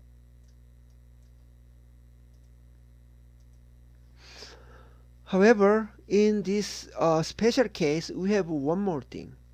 M-red1 is chemically converted to M-red2, red2, without the effect of the electrochemistry. So this is called chemical step or C step. This is the C step. This red2 cannot be electrochemically oxidized into ox. However, this red one is electrochemically oxidized into ox. And also, this charge transfer reaction is reversible. Then, what happens for the scan rate dependency about this case? To investigate the scan rate dependency of this reaction in the presence of C-step, I have obtained several cyclic voltammograms at various scan rate. The smallest one is about the cyclic voltammogram obtained at 50 millivolts per second. The next one is 100 millivolts per second. The third one 250 millivolts per second. And the last one 500 or 1000, 2000, even they are not given to you here. Then I have picked up the peak points from the cathodic process, cathodic process and anodic process. Then I have plotted those experimental data in this plot, like y-axis is the peak current and x-axis is the scan rate in log scale. Then let me think about the scan rate dependency about the cathodic process. Cathodic process means ox is going to red 1 here. In this case, we have obtained very practical the relationship between the peak current and scan rate. It means at slower scan rate, relatively slower scan rate, my experimental data is following the Landry-Sepchik relationship faithfully. However, higher than 1000 millivolts per second, there is a tiny deviation from the Landry-Sepchik line, because the potential is going forward to the scan direction before the current is fully and totally developed. So I have said about that in the previous slide. So there are no weird thing found in the cathodic process. And then let me go to the anodic process. In this case, anodic process means the oxidation, electrochemical oxidation of red one to the ox or oxidized species. So around 1000 millivolt per second, the experimental data is following faithfully the Landrutz-Sevcik equation. At higher scan rate, there is some deviation which is expected from the too fast scan rate to to overcome the mass transfer kinetics. So we could expect it. However, even at slower scan rate, we have another deviation. So why? Why should we have this kind of the negative deviation from the Landrutz-Sevcik equation even at slower scan rates? The main reason is the C-step from mLAD1 to mLAD2. Let me think about that. So if you are scan the potential at this range around 1000 millivolt per second, then mLAD1 is going to mox. However, there is no time for the mLAD1 to be converted to mLAD2 because we are using the scan rate fast enough to not to give the time to the chemical step. So most of mLAD1 is converted to mox. So let me say about the molarity. After the reduction of oxidized species, let me say 1 millimolarity of oxidized species, then which is converted to 1 millimolarity red one. At relatively higher scan rate or faster scan rate,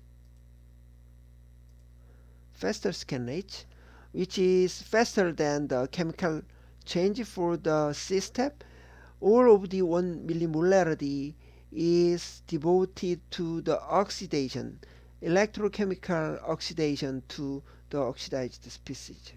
So the anodic peak current is estimated at the value expected from Landrutz-Sevcik equation. I mean, the C-step cannot affect the electrochemical oxidation of red one to ox. And then let me slow down the scan rate. So red one is slowly converted to the oxidized species. It means we have enough time for the C-step or chemical reaction or chemical conversion from red 1 to red 2. Then what happens? So in this case, only a portion of red 1 is going to the oxidized species. Let me say 0.5 millimolarity of red 1 is going to red 2.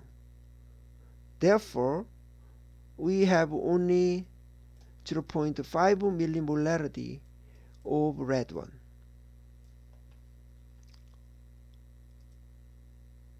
So, only 0.5 millimolarity red 1 is electrochemically converted to oxidized species. The smaller amount of reactant indicates smaller current.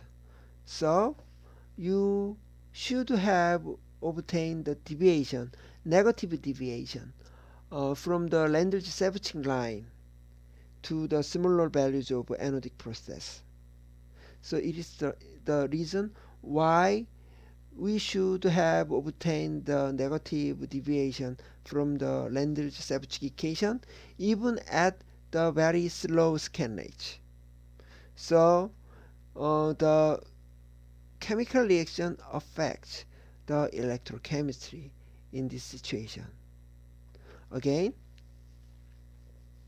if if the scan rate is slower than the kinetics of chemical change for the C step, then the peak current of anodic process becomes smaller than the value expected by Landry-Sevchin equation.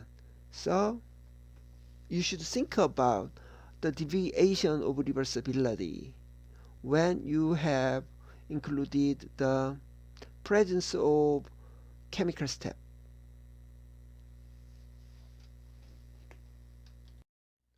You have just finished voltammetry sections. The voltammetry includes linear sweep voltammetry and cyclic voltammetry for non-Faradaic processes and also Faradaic reactions. This is the second electroanalytical method, which is the chronoamperometry. Chrono means time and amperometry means current. So the resultant plot is based on current versus time. Let me start with non-Faradaic process for the chronoamperometry. The input stimulus is constant potential you have applied. So y-axis is the potential and x-axis is the time. So you will apply a constant potential or voltage into the system along time. Then let me expect what kind of current versus time curves are obtained. Here there is the resultant plot. Y-axis is the current and x-axis is the time. And let me define two parameters for a schematic explanation about the current decrease of the chronoamperometry. So n infinity is the number of extra charges developed by an applied potential. Let me say I have applied a potential. Then 3 extra negative charges are developed on the electrode.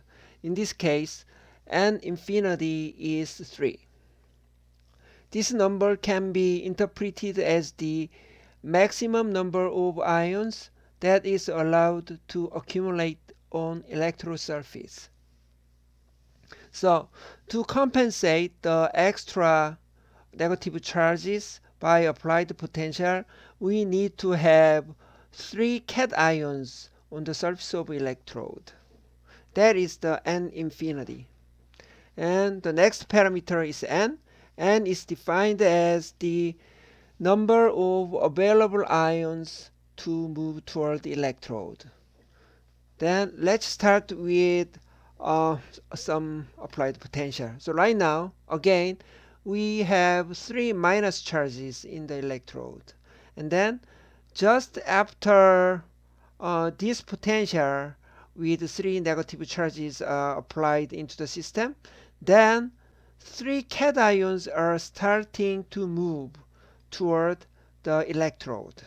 So at the point A, we have 3 for the number of available ions to move toward the electrode.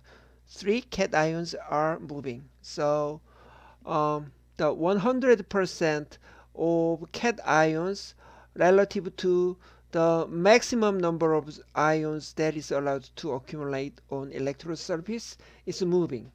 So we could have a maximum current is obtained.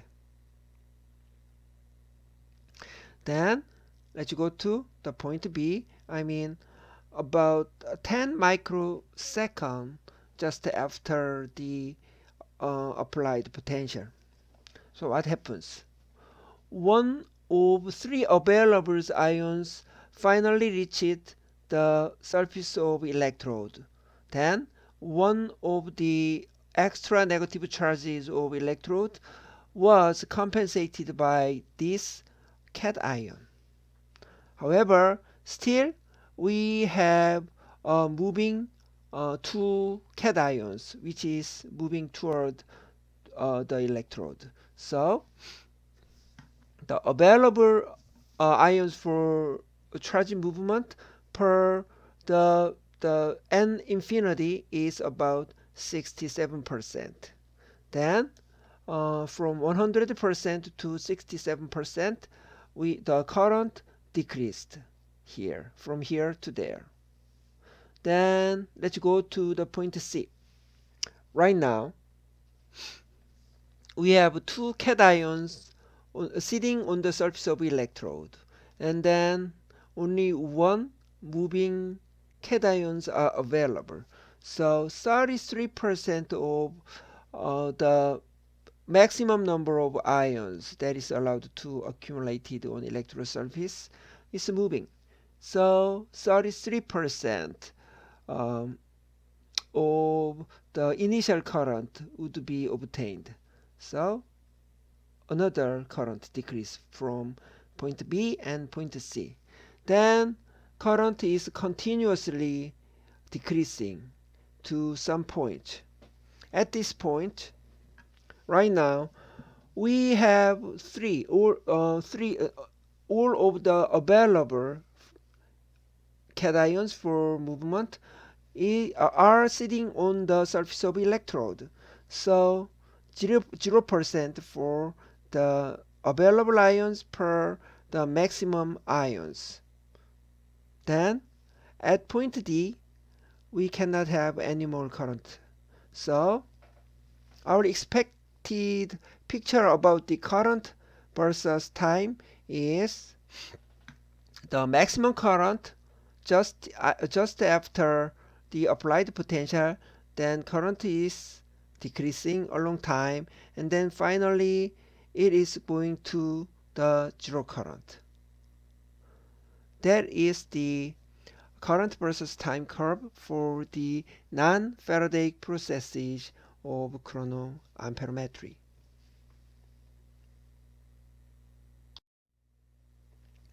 Let me try to get the governing equation for the chronoamperometry.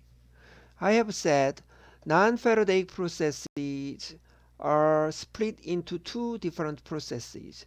The first one is charge movement toward the electrode, and then the second one is charge accumulation on the surface of electrode.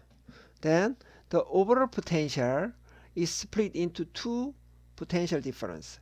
The overall potential is fixed at constant value because this is the chronoamperometry. The first one is about the resistance. So the potential can be converted to the product of current by solution resistance. Plus the second potential term is Q over capacitance, double layer capacitance. Then after taking a derivative, we could obtain 0 because d dt, the potential is constant, so d dt is going to 0, and then rs, which is not the function of time, and di dt plus 1 over cd. Here double layer capacitance is not the function of time, so dq dt. Then dq dt is going to current, then which is equal to 0. This is very simple ODE, ordinary differential equation, because we don't have any constant term here.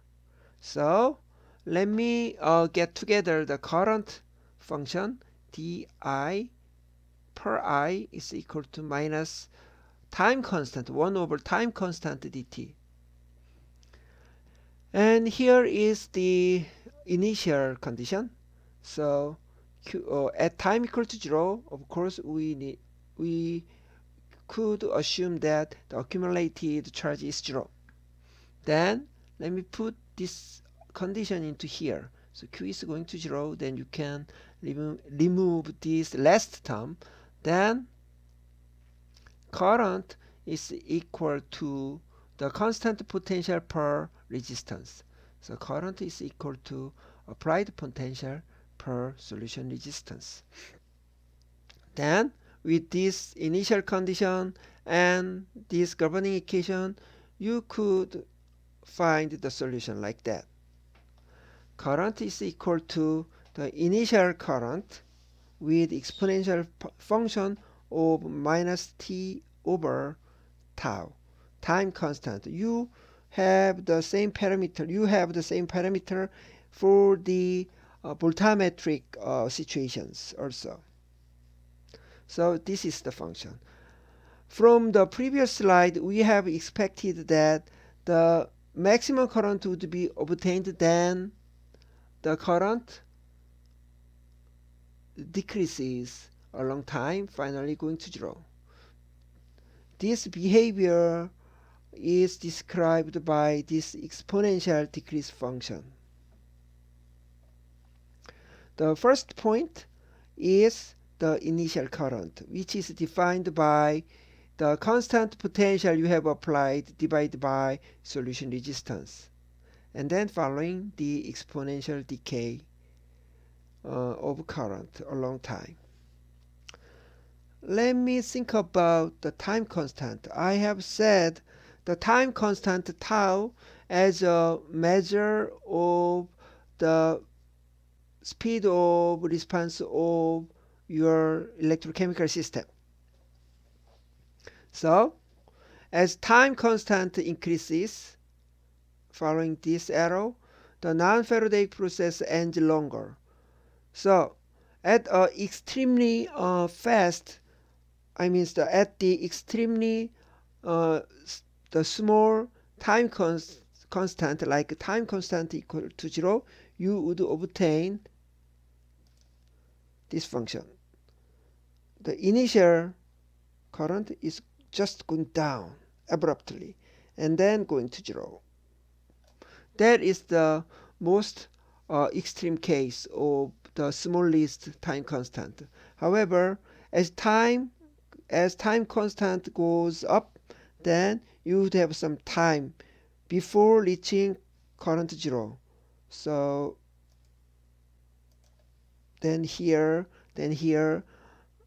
on this curve, you can find you need to have very long time before reaching the 0 current. So anyway, in any cases, if you have enough time, your system is going to 0 current, and the time constant will define the response time of your system. That is the chronoamperometry for non-Faradaic processes. And then it's time to go for the Faradaic reactions. Here is an reversible Faradaic reactions in a diffusion limited system. So in the same way, you have applied the constant potential into the system at time equal to 0. Then the result would follow a similar behavior shown in the non-Faradaic process. Again, at time equal to 0, we have a very large current, and then the current decays a long time like that. So why can we expect this kind of current time function for the Faradaic processes or for chronoamperometry? Actually, almost similar situations would explain these current time curves. Again, here is the current time curve for the reversible Faradaic reactions in a diffusion limited system. we should think about the equilibrium situations. I mean, we have applied a fixed potential, and at this applied potential we should have an equilibrium constant, or the ratio of reduced species per oxidized species at equilibrium. So let me assume that I have applied minus 300 millivolt. This is just a schematic assumption. I have just applied minus 0.3 volt, which is applied to the system, and then at this potential we should have the same amount of reduced species and oxidized species. So it means the equilibrium constant at this applied potential is equal to 1. So we should obtain this value in terms of equilibrium constant at after a long time experiment. And also let me define n infinity and n parameter n again for the Faradaic reaction. In these Faradaic reaction situations, n infinity is the maximum number of oxidized species that is allowed to be reduced on electrode surface. So, for example, if you have 6 molecules of oxidized species, then the maximum number of oxidized species which is going to approach the equilibrium constant is 3.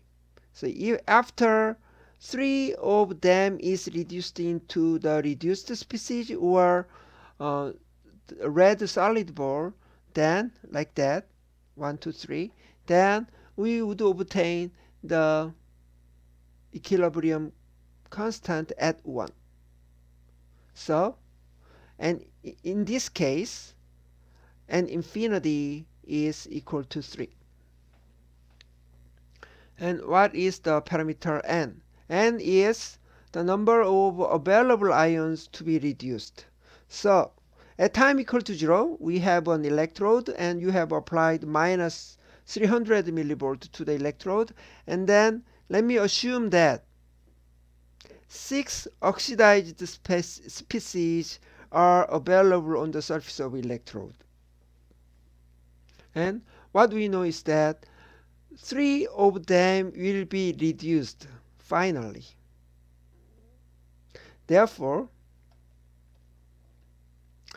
n infinity is 3, because that is our destiny in terms of thermodynamics. And then all of 3s are available as the oxidized species, which will be reduced. So 100% opportunities to provide a Faraday current. That is the situation on the point A, just after you have applied minus 300 millivolt to electrode. And then let me say 10 microsecond or 100 microsecond later, one of 6 oxidized species is reduced into the reduced species, the solid red ball. Then the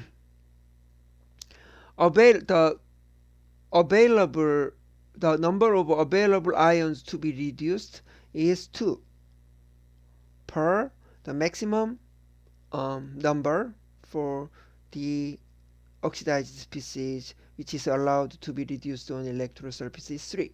So 67% will provide the current. So the current would decrease. And then one more oxidized species is reduced.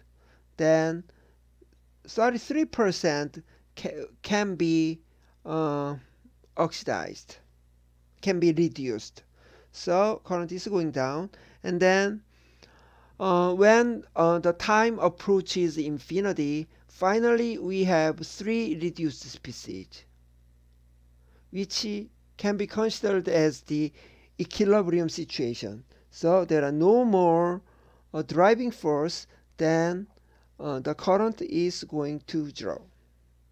The situation of these Faradaic processes in a diffusion limited system is very similar to the non-Faradaic process for chronoamperometry.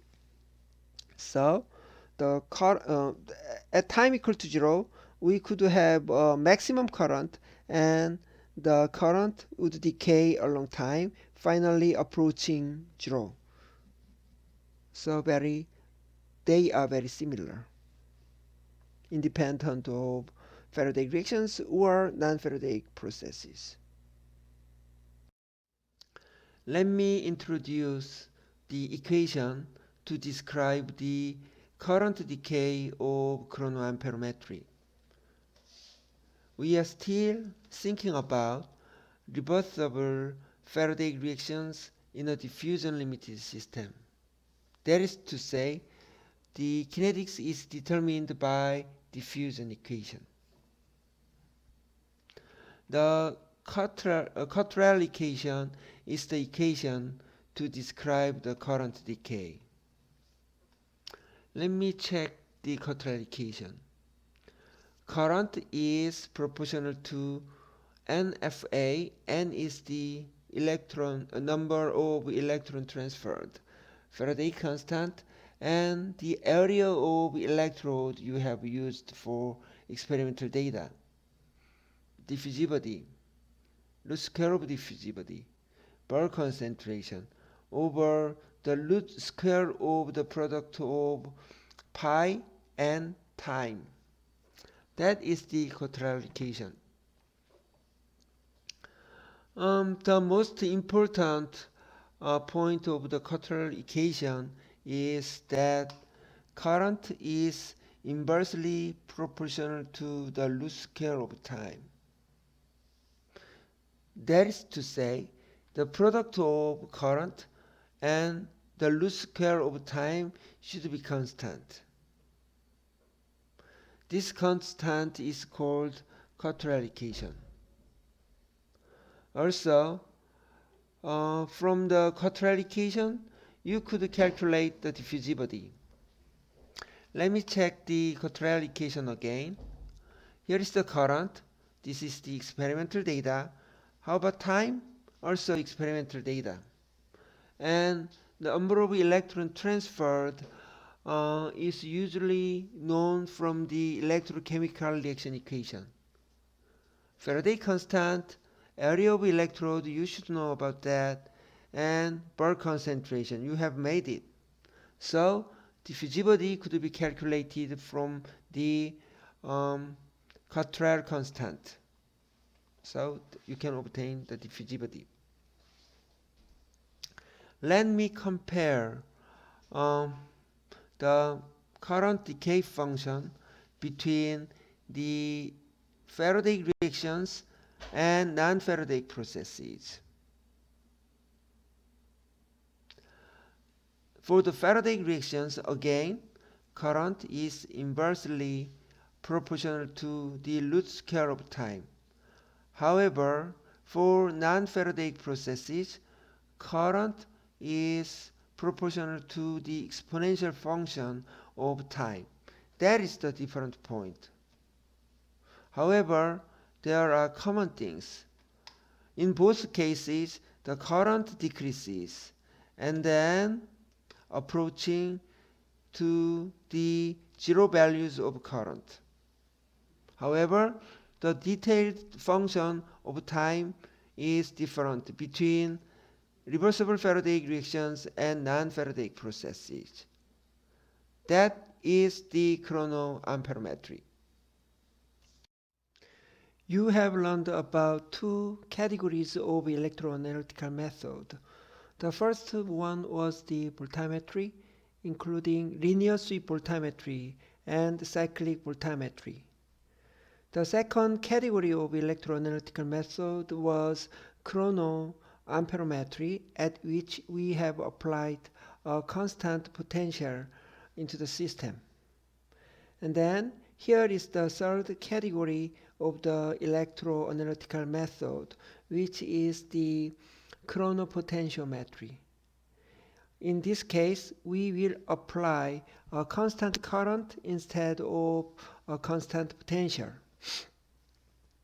Before going to the body of chronopotentiometry, I'd like to think about what the meaning of applying constant current versus applying constant potential is. So I'd like to emphasize the difference between the constant current method and the constant potential method.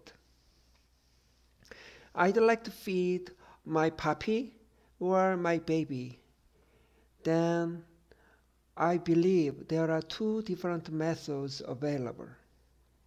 The first method is feeding my puppy with a fixed amount, which is about the constant potential method. So here I have fixed the amount of food in a bowl. So I have poured a pouch of doggy food into the bowl. And then I will let my doggy eat all of them. Then at the same time, I'd like to measure the eating rate, I mean food per second, a long time. At the very first time, my puppy would eat at a very fast value of eating rate. However, after getting some food, then the eating rate would be slowed down. When the bowl is empty, almost empty, then the eating rate is approaching to zero because my doggy is full of food. That is like constant potential method, and the constant potential means fixing the amount of the food. Let's go to the second method to feed my baby. Here I'm feeding my baby at a fixed feeding rate, like 1 spoon per minute. And then I will measure the belly size of my baby. At the very first time, the stomach of my baby was shrunk because he is very hungry. When the food is introduced into the empty space of the stomach, the size of the stomach is rapidly increasing, and then to be the normal size of the stomach. Still, I'm feeding my baby at the same feeding rate, like 1 spoon per minute, and then the empty space is filled out by the food from here to there, and the volume change is not very significant, unlike at the very first time. However, the volume of stomach would increase slowly. After the stomach is full of food, then probably my baby would resist to eating. So the belly size of my baby is a function of time following this kind of curve. That is the constant current method. In this constant current method, I have controlled the feeding rate. Actually, I have fixed the feeding rate for my baby. Then I have checked the belly size or potential a long time. Those are the difference between the constant potential method and constant current method. Again, the constant potential method is like feeding my puppy with a fixed amount of food. However, the constant current method is like feeding my baby with a fixed feeding rate of food. Let's go to the body of chronopotentiometry. Of course, the first case is about non-Faradaic process. The input stimulus is the constant current, like that, along time. And then what happens for the potential? As you know, the non-Faradaic process can be considered to be split into two processes. The first one is charge movement, and the second one is charge accumulation. When you apply the constant current into the system, the system feels the resistance at the very first time. So here is the ohmic, the drop of the potential. The size of the potential drop or increase is measured by Ohm's law. V is equal to IR, solution resistance. Then we have fed one electron first, and then one cation is approaching to the surface and then finally sitting on the surface of the electrode to compensate the extra negative electron which is developed on the electrode. And then one more electron is introduced into the electrode, and at the same time one more cation is sitting on the surface of the electrode, and then third one. So we could expect the potential function is linear in terms of the time. Let me derive the equation. We are using the same equivalent circuit which is used for non-Faradaic processes for cyclic voltammogram or linear sweep voltammogram or chronoamperometry. The overall potential is equal to Ohm's law plus Q over capacitance, which is about the charge accumulation. Q is the product of current and the time. So the final equation like that. And then in this equation, current is the constant value. So potential would increase with time. The slope is I per capacitance. I per capacitance. Of course, again, this current amount is fixed at a constant. And the y-intercept is I by solution resistance. That is the non-Faradaic process for chronopotentiometry.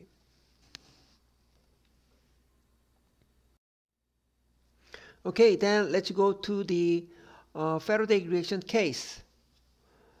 Here is a reversible Faradaic reaction in a diffusion limited system. Of course, the input stimulus of chronopotentiometry is the constant current. Then let me assume that I have applied plus 1 milliampere per centimeter square, which indicates the cathodic current. I mean, by using this current, we will induce the reduction process. It means we could expect that the potential would shift to the negative direction. Then, what happens for the potential time curve? Let me say this: we are investigating the electrochemistry of the reduction of Fe3 plus to Fe2 plus, or empty ball to the filled ball, filled red ball. The potential is determined by the composition of the oxidized species and reduced species, or this is for the Fe3 plus and this is for the Fe2 plus. So potential is equal to standard reduction potential minus RT and F log composition ratio, product per reactant. And then here is the schematic situation on the surface of electrode. At the very first time, what we have on the surface of electrode is only oxidized species or Fe3 plus, because I have introduced only Fe3 plus without Fe2 plus. Then let me assume that we have 1, 2, 3, 4, 5, 6. 6 the empty balls are there. I mean 6 6 oxidized species are there. Each balls represent, for example, 10,000 molecules of oxidized species. Anyway, let me calculate the potential by using this equation or Nernst equation. So at the very first time, what we have is only oxidized species. So 0 per 6, or 6 groups of oxidized species. And then this is 0, and log 0 is going to the minus infinity, and this term is going to plus infinity. So we obtained the plus infinity potential for this case. Plus infinity potential indicates we have a very big tendency to be reduced. So even without any applied potential, some portion of oxidized species is converted to reduced species. So let me say that 1 of 10,000 molecules of oxidized species is reduced into the solid ball or reduced species. So I have some partially filled ball here. It means the 1 of 10,000 oxidized species is converted to the reduced species. In this case, the reduction potential is going to around 1.0 volt before we have applied the constant current. Then this is the starting point, which is on the 1.0 volt. It's time to apply a constant current into the system. Just after I have applied a constant current into the system, the curve would follow the non-Faradaic process. At the very first time, the ohmic drop happens, the amount of which is I by solution resistance, like that. And then going down linearly with time. Then right now we are around point A, or before the point A. Then we have reached some potentials at which some portion of oxidized species is reduced into the reduced species. Then let me say at point A, 1 of 6 empty ball is reduced into the solid ball. Then the value of solid ball is right now 1 and the empty ball is 5. So the calculated value of the potential is about 0.81 volt.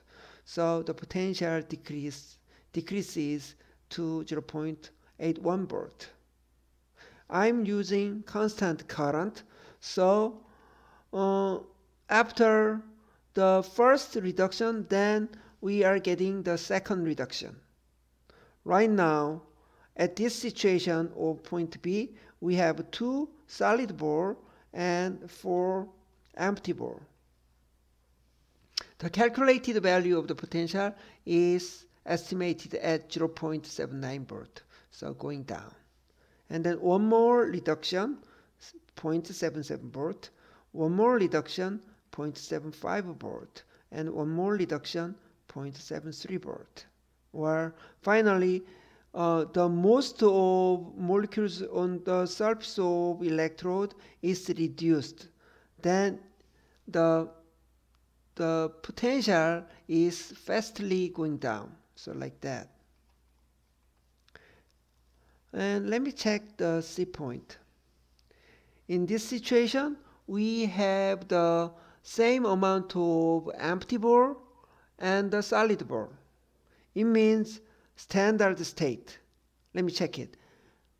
3 solid balls and 3 empty balls. So log term is going to 0.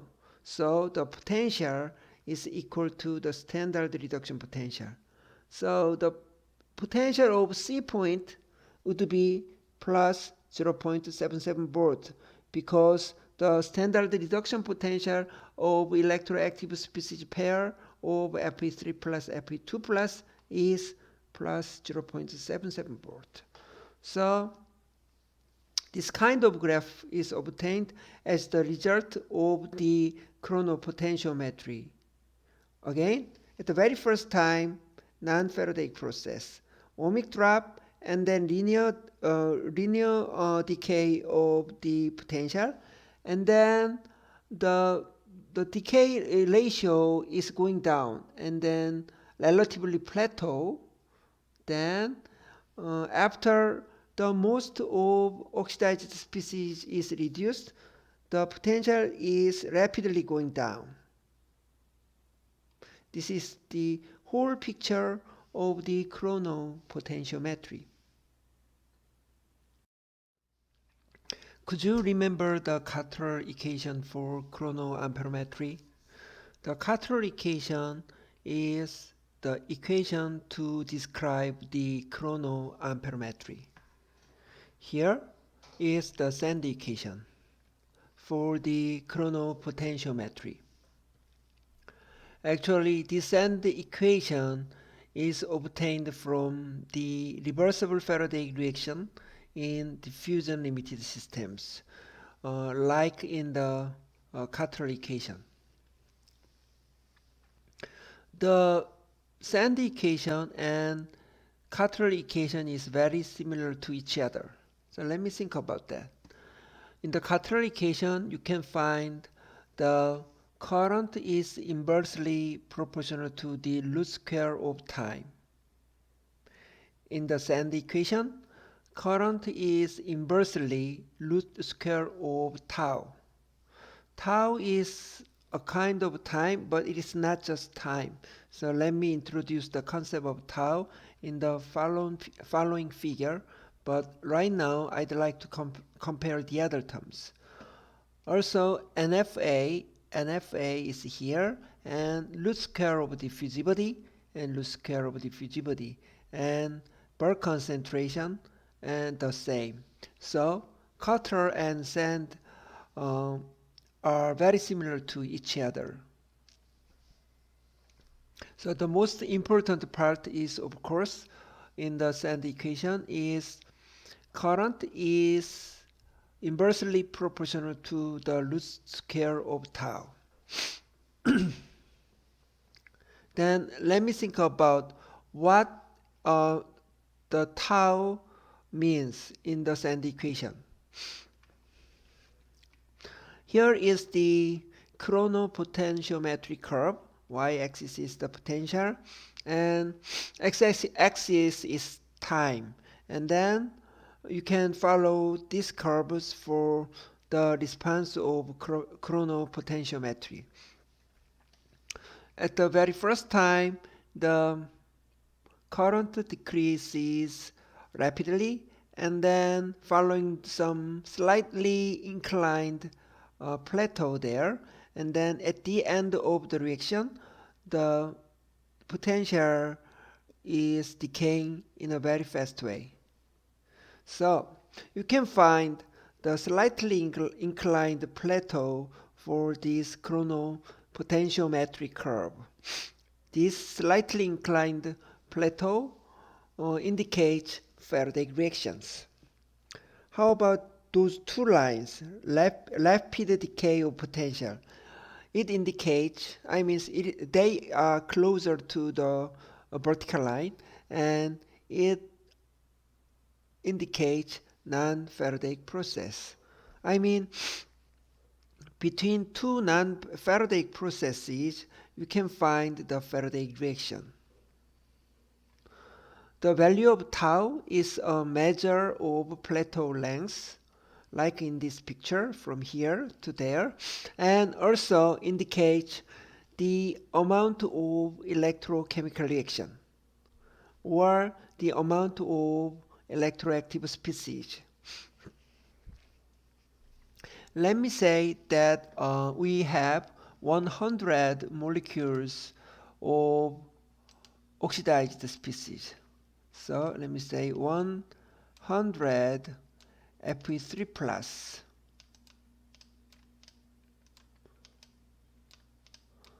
Then in this case, for example, tau is measured at 100 seconds.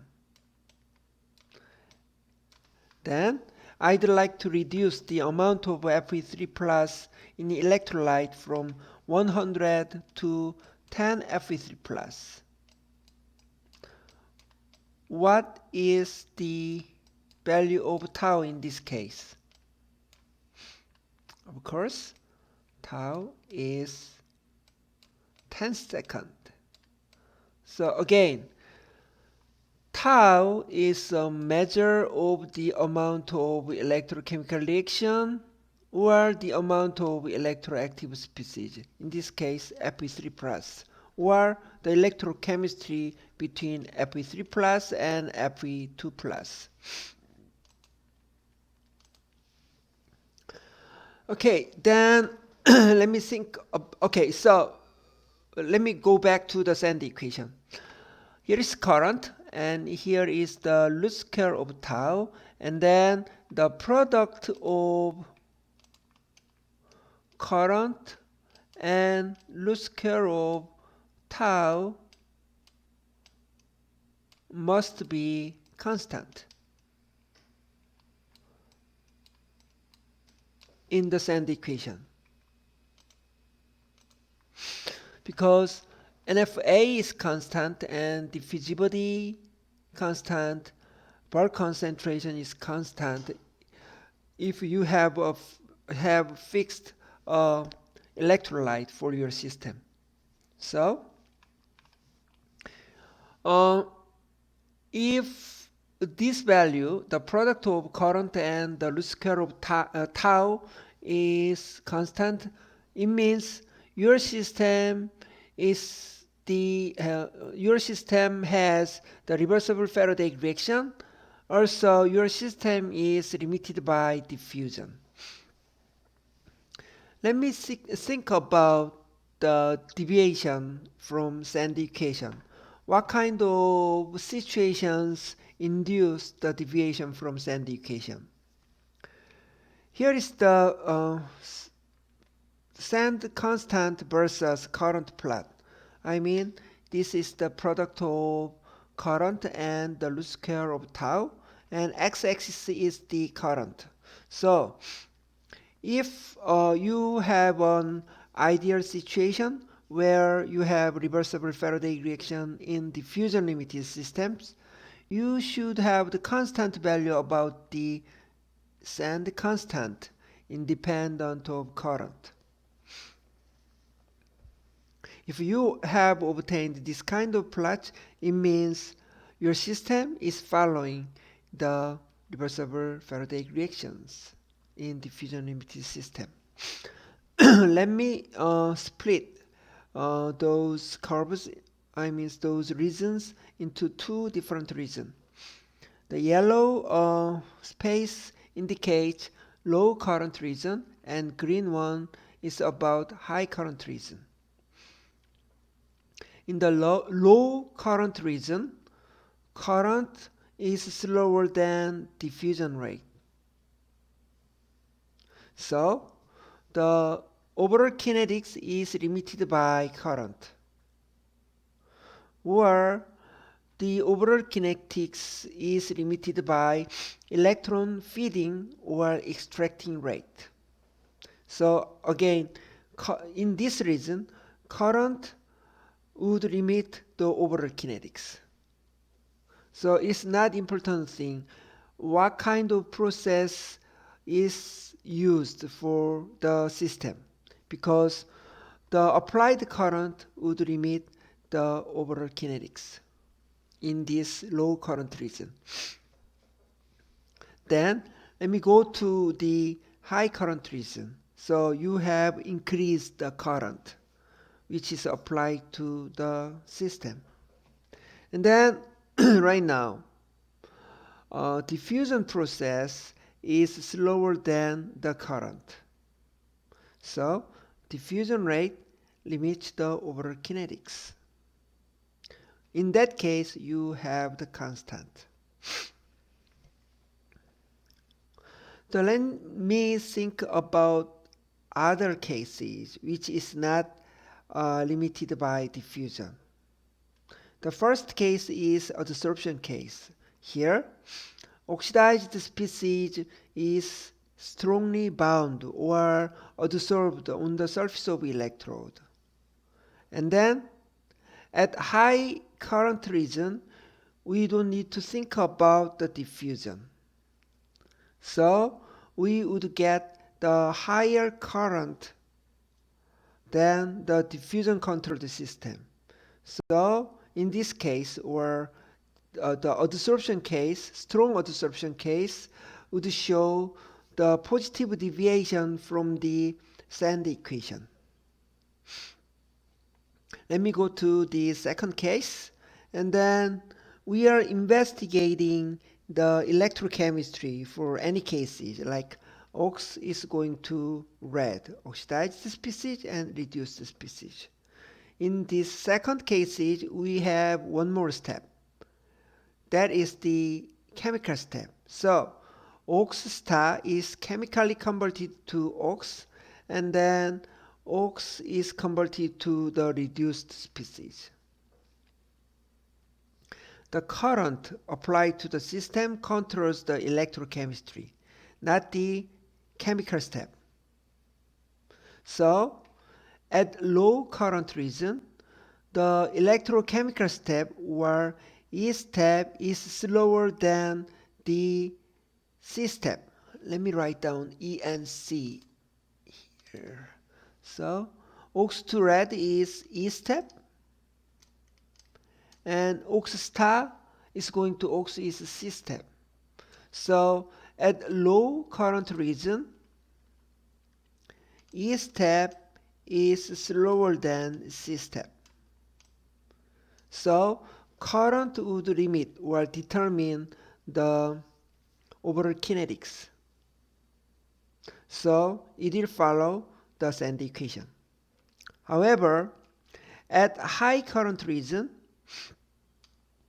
C step is slower than E step. So the overall kinetics is limited by C step. Ox star is going to ox. So we would have the negative deviation from the Sand equation. In the subchapter 2, I have introduced 3 categories of electroanalytical method. The first one is voltammetry, the second one is chronoamperometry, and the third one is chronopotentiometry. Then in this subchapter 3, I'd like to say about the components of electrochemical cells, plus some technical tips for the electrochemical experiment. Here is the electrochemical cells. Of course, we need to have 3 electrodes for electroanalysis. The first one is working electrode, and you will investigate some electrochemistry on the surface of working electrode. The second one is reference electrode, which provides a constant potential into the system. We are measuring the potential difference between working and reference electrode. And the other thing is counter electrode. The current flows between working and counter electrodes. Here is the popularly used working electrode, and those 3 electrodes are the disc electrodes. The first one is made of glass carbon, and the next one is the gold, and this one is the platinum. And here is the cross-sectional view of the disc electrode. At the tip of the electrode, we have gold or glass carbon or platinum disc. And this disc electrode is connected to the electrically conductive rod. Of course, the rod and the disc is wrapped with the body of electrode, like Teflon or some inert plastic. That is the working electrode. And the second one is reference electrode is here. As you know, we are using an electrochemistry inside of a reference electrode to provide a constant reduction potential. In this case, this is the silver chloride reference electrode, and here is the silver wire. On the surface of silver wire, we have the silver chloride solid, and then also we should have some electrolyte, which is the saturated KCl solution. At the tip of the reference electrode, we have a porous junction, and through this membrane, some ions are introduced into the reference electrode or vice versa. The third one is counter electrode. The surface area of counter electrode should be larger than the working electrode. So sometimes we are using a coil type counter electrode, which is the platinum, and the other thing is platinum gauze electrode. So we need to have those 3 electrodes: working, reference, and counter electrodes for electrochemical cells.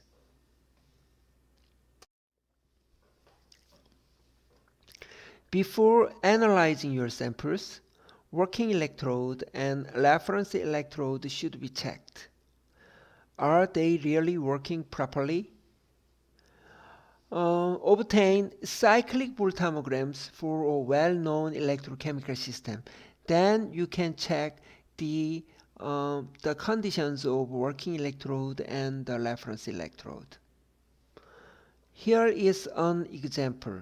I'd like to use 100 micromolarity potassium ferricyanide in 50 millimolarity phosphate buffer solution at pH 7. The first one is the electroactive species, and the second one is the supporting electrolyte to suppress the migration effect for the overall electrochemistry. We are using this electrochemistry. Then ferricyanide based on Fe3 plus is reduced into the ferrocyanide based on Fe2 plus. The reduction potential of this electroactive species is about 240 millivolt versus silver chloride. To obtain the cyclic voltammogram of this electroactive species, I have used 100 millivolt per second as the scan rate of cyclic voltammogram. Then, how to check the surface condition of working electrodes? I have used three different electrodes: the electrode A and electrode F and electrode E. The electrode A shows very handsome duck-shaped cyclic voltammogram. Probably this electrode A has the practically best condition. Let me check the peak-to-peak gap. Ideally, the peak-to-peak gap should be 60 millivolt for single electron electrochemical reaction. Let me check the peak potential. For the cathodic peak potential is 200 millivolt is measured, and 280 millivolt, which is the anodic peak potential. So peak to peak gap is 80 millivolt. Practically, the peak to peak gap less than 80 millivolt is acceptable. So I could say the electrode A is not bad. Let's go to the second electrode F, dashed line. And the peak-to-peak gap is measured at 400 millivolt from here to here. So I could say the electrode F has the poor surface condition to hinder electron transfer. This value is much larger than the ideal value at 60 millivolt. So, surface of working electrode should be cleaned by mechanical and or electrochemical polishing. Let's go to the third one, dot lines. Electrode E. This shows extremely poor surface condition in terms of electron transfer. You can find the cathodic peak potential or cathodic peak.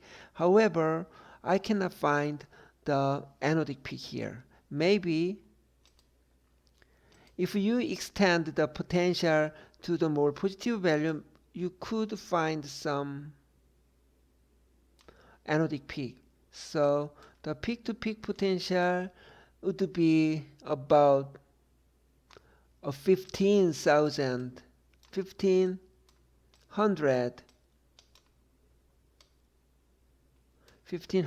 millivolt. So this big peak-to-peak gap indicates extremely poor surface. Then, how to polish working electrode?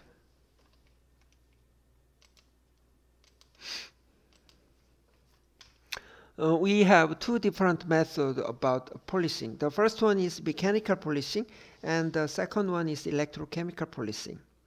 Let me start with mechanical polishing. Wet polishing pad, here is the polishing pad, before adding polish. So just pour some drops of water onto the polishing pad. Then add a small amount of polish powder to the wet pad. We could use several powders in terms of size, and usually at the very first time 1 micrometer size alpha alumina is the best. After polishing the surface of electrode with this bigger size alumina, then we should go to 0.05 micrometer gamma alumina. You could purchase the commercial product of alumina powder from Buehler, the company name. Okay, so right now you have the polishing powder on the polishing pad, and then this is the electrode. Use smooth motion like infinity and even pressure when polishing. So polish your electrode by using this kind of motion, like 100 or 1000 times polishing is required to clean the surface of your electrode. Let's go to the second method, which is the electrochemical policing. And this electrochemical policing is not necessarily required, and then you can skip this step. Scan electrodes in 1.0 molarity sulfuric acid 10 times from minus 1 volt to plus 1 volt at 100 millivolt per second. That's it. By using the electrochemical policing, you can form the surface functional groups on the surface of electrode, and then hydrophilicity of your electrode is improved. As a result, charge transfer kinetics is improved.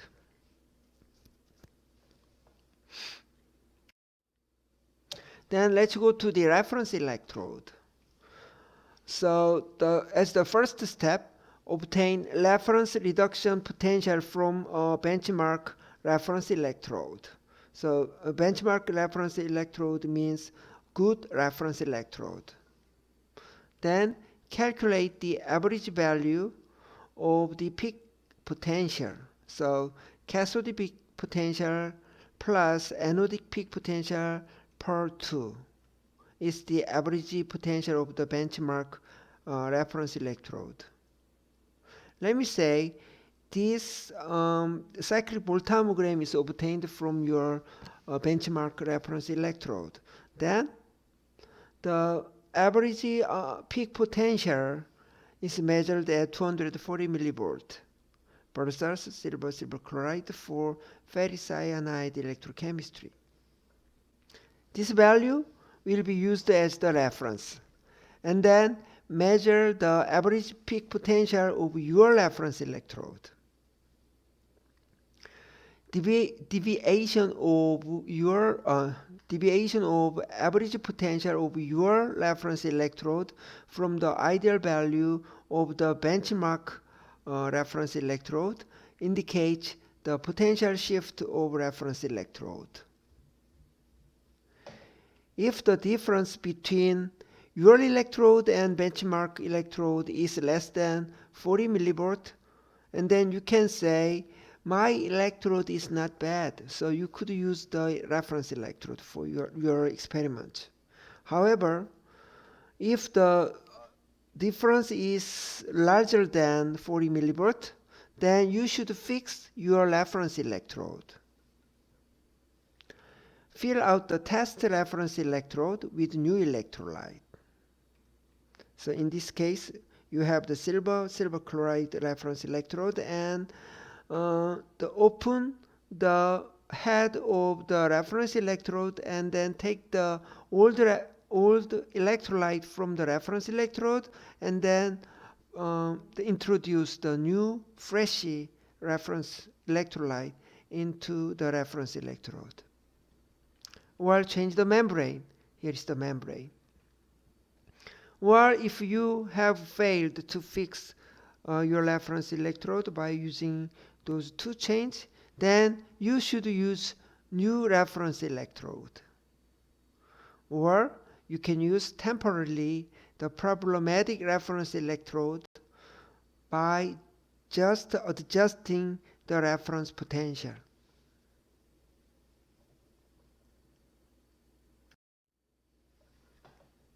Here is alternative method to check whether reference electrode works properly. This is your test electrode, and the other thing is benchmark electrode. And then please measure the potential difference between those two electrodes by using the voltmeter. Again, if the difference is larger than 40 millivolt, then you should fix your reference electrode or change the reference electrode.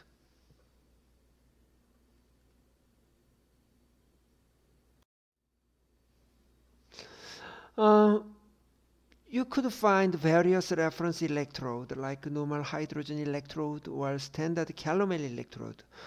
One of the most popular reference electrode is silver chloride, and then And also you can make this silver chloride reference electrode in your lab without large cost.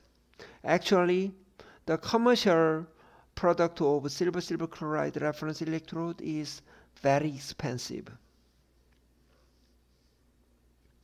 Step 1, you have a capillary tube, and you have a short platinum wire, and then hit the end of capillary with a short platinum wire here, and the end of the capillary shrinks to hold the platinum wire.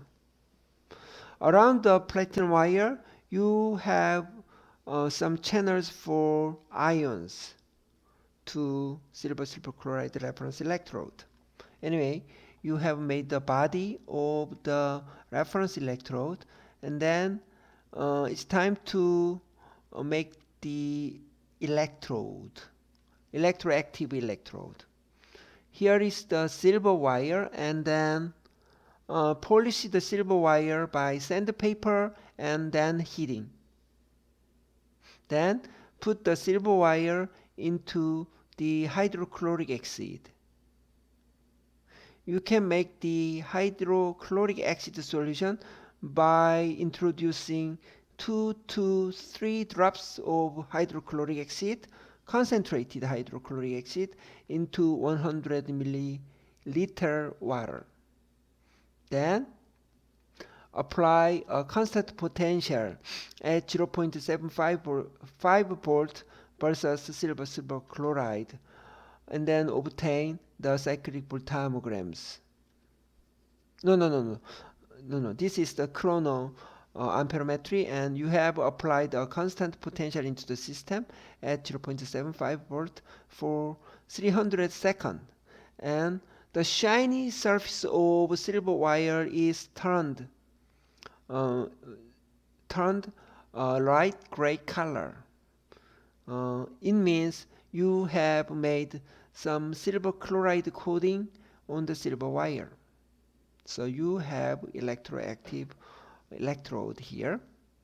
This is the chrono amperometry obtained from the coating, the plating the silver chloride on the surface of silver wire. So at the very first time you have a maximum value of current, and then going down for 300 seconds. So right now you have two things: the reference electrode body and the electroactive electrode. Let's go to the third step. By using tube, you can introduce some electrolyte into the capillary tube with platinum wire.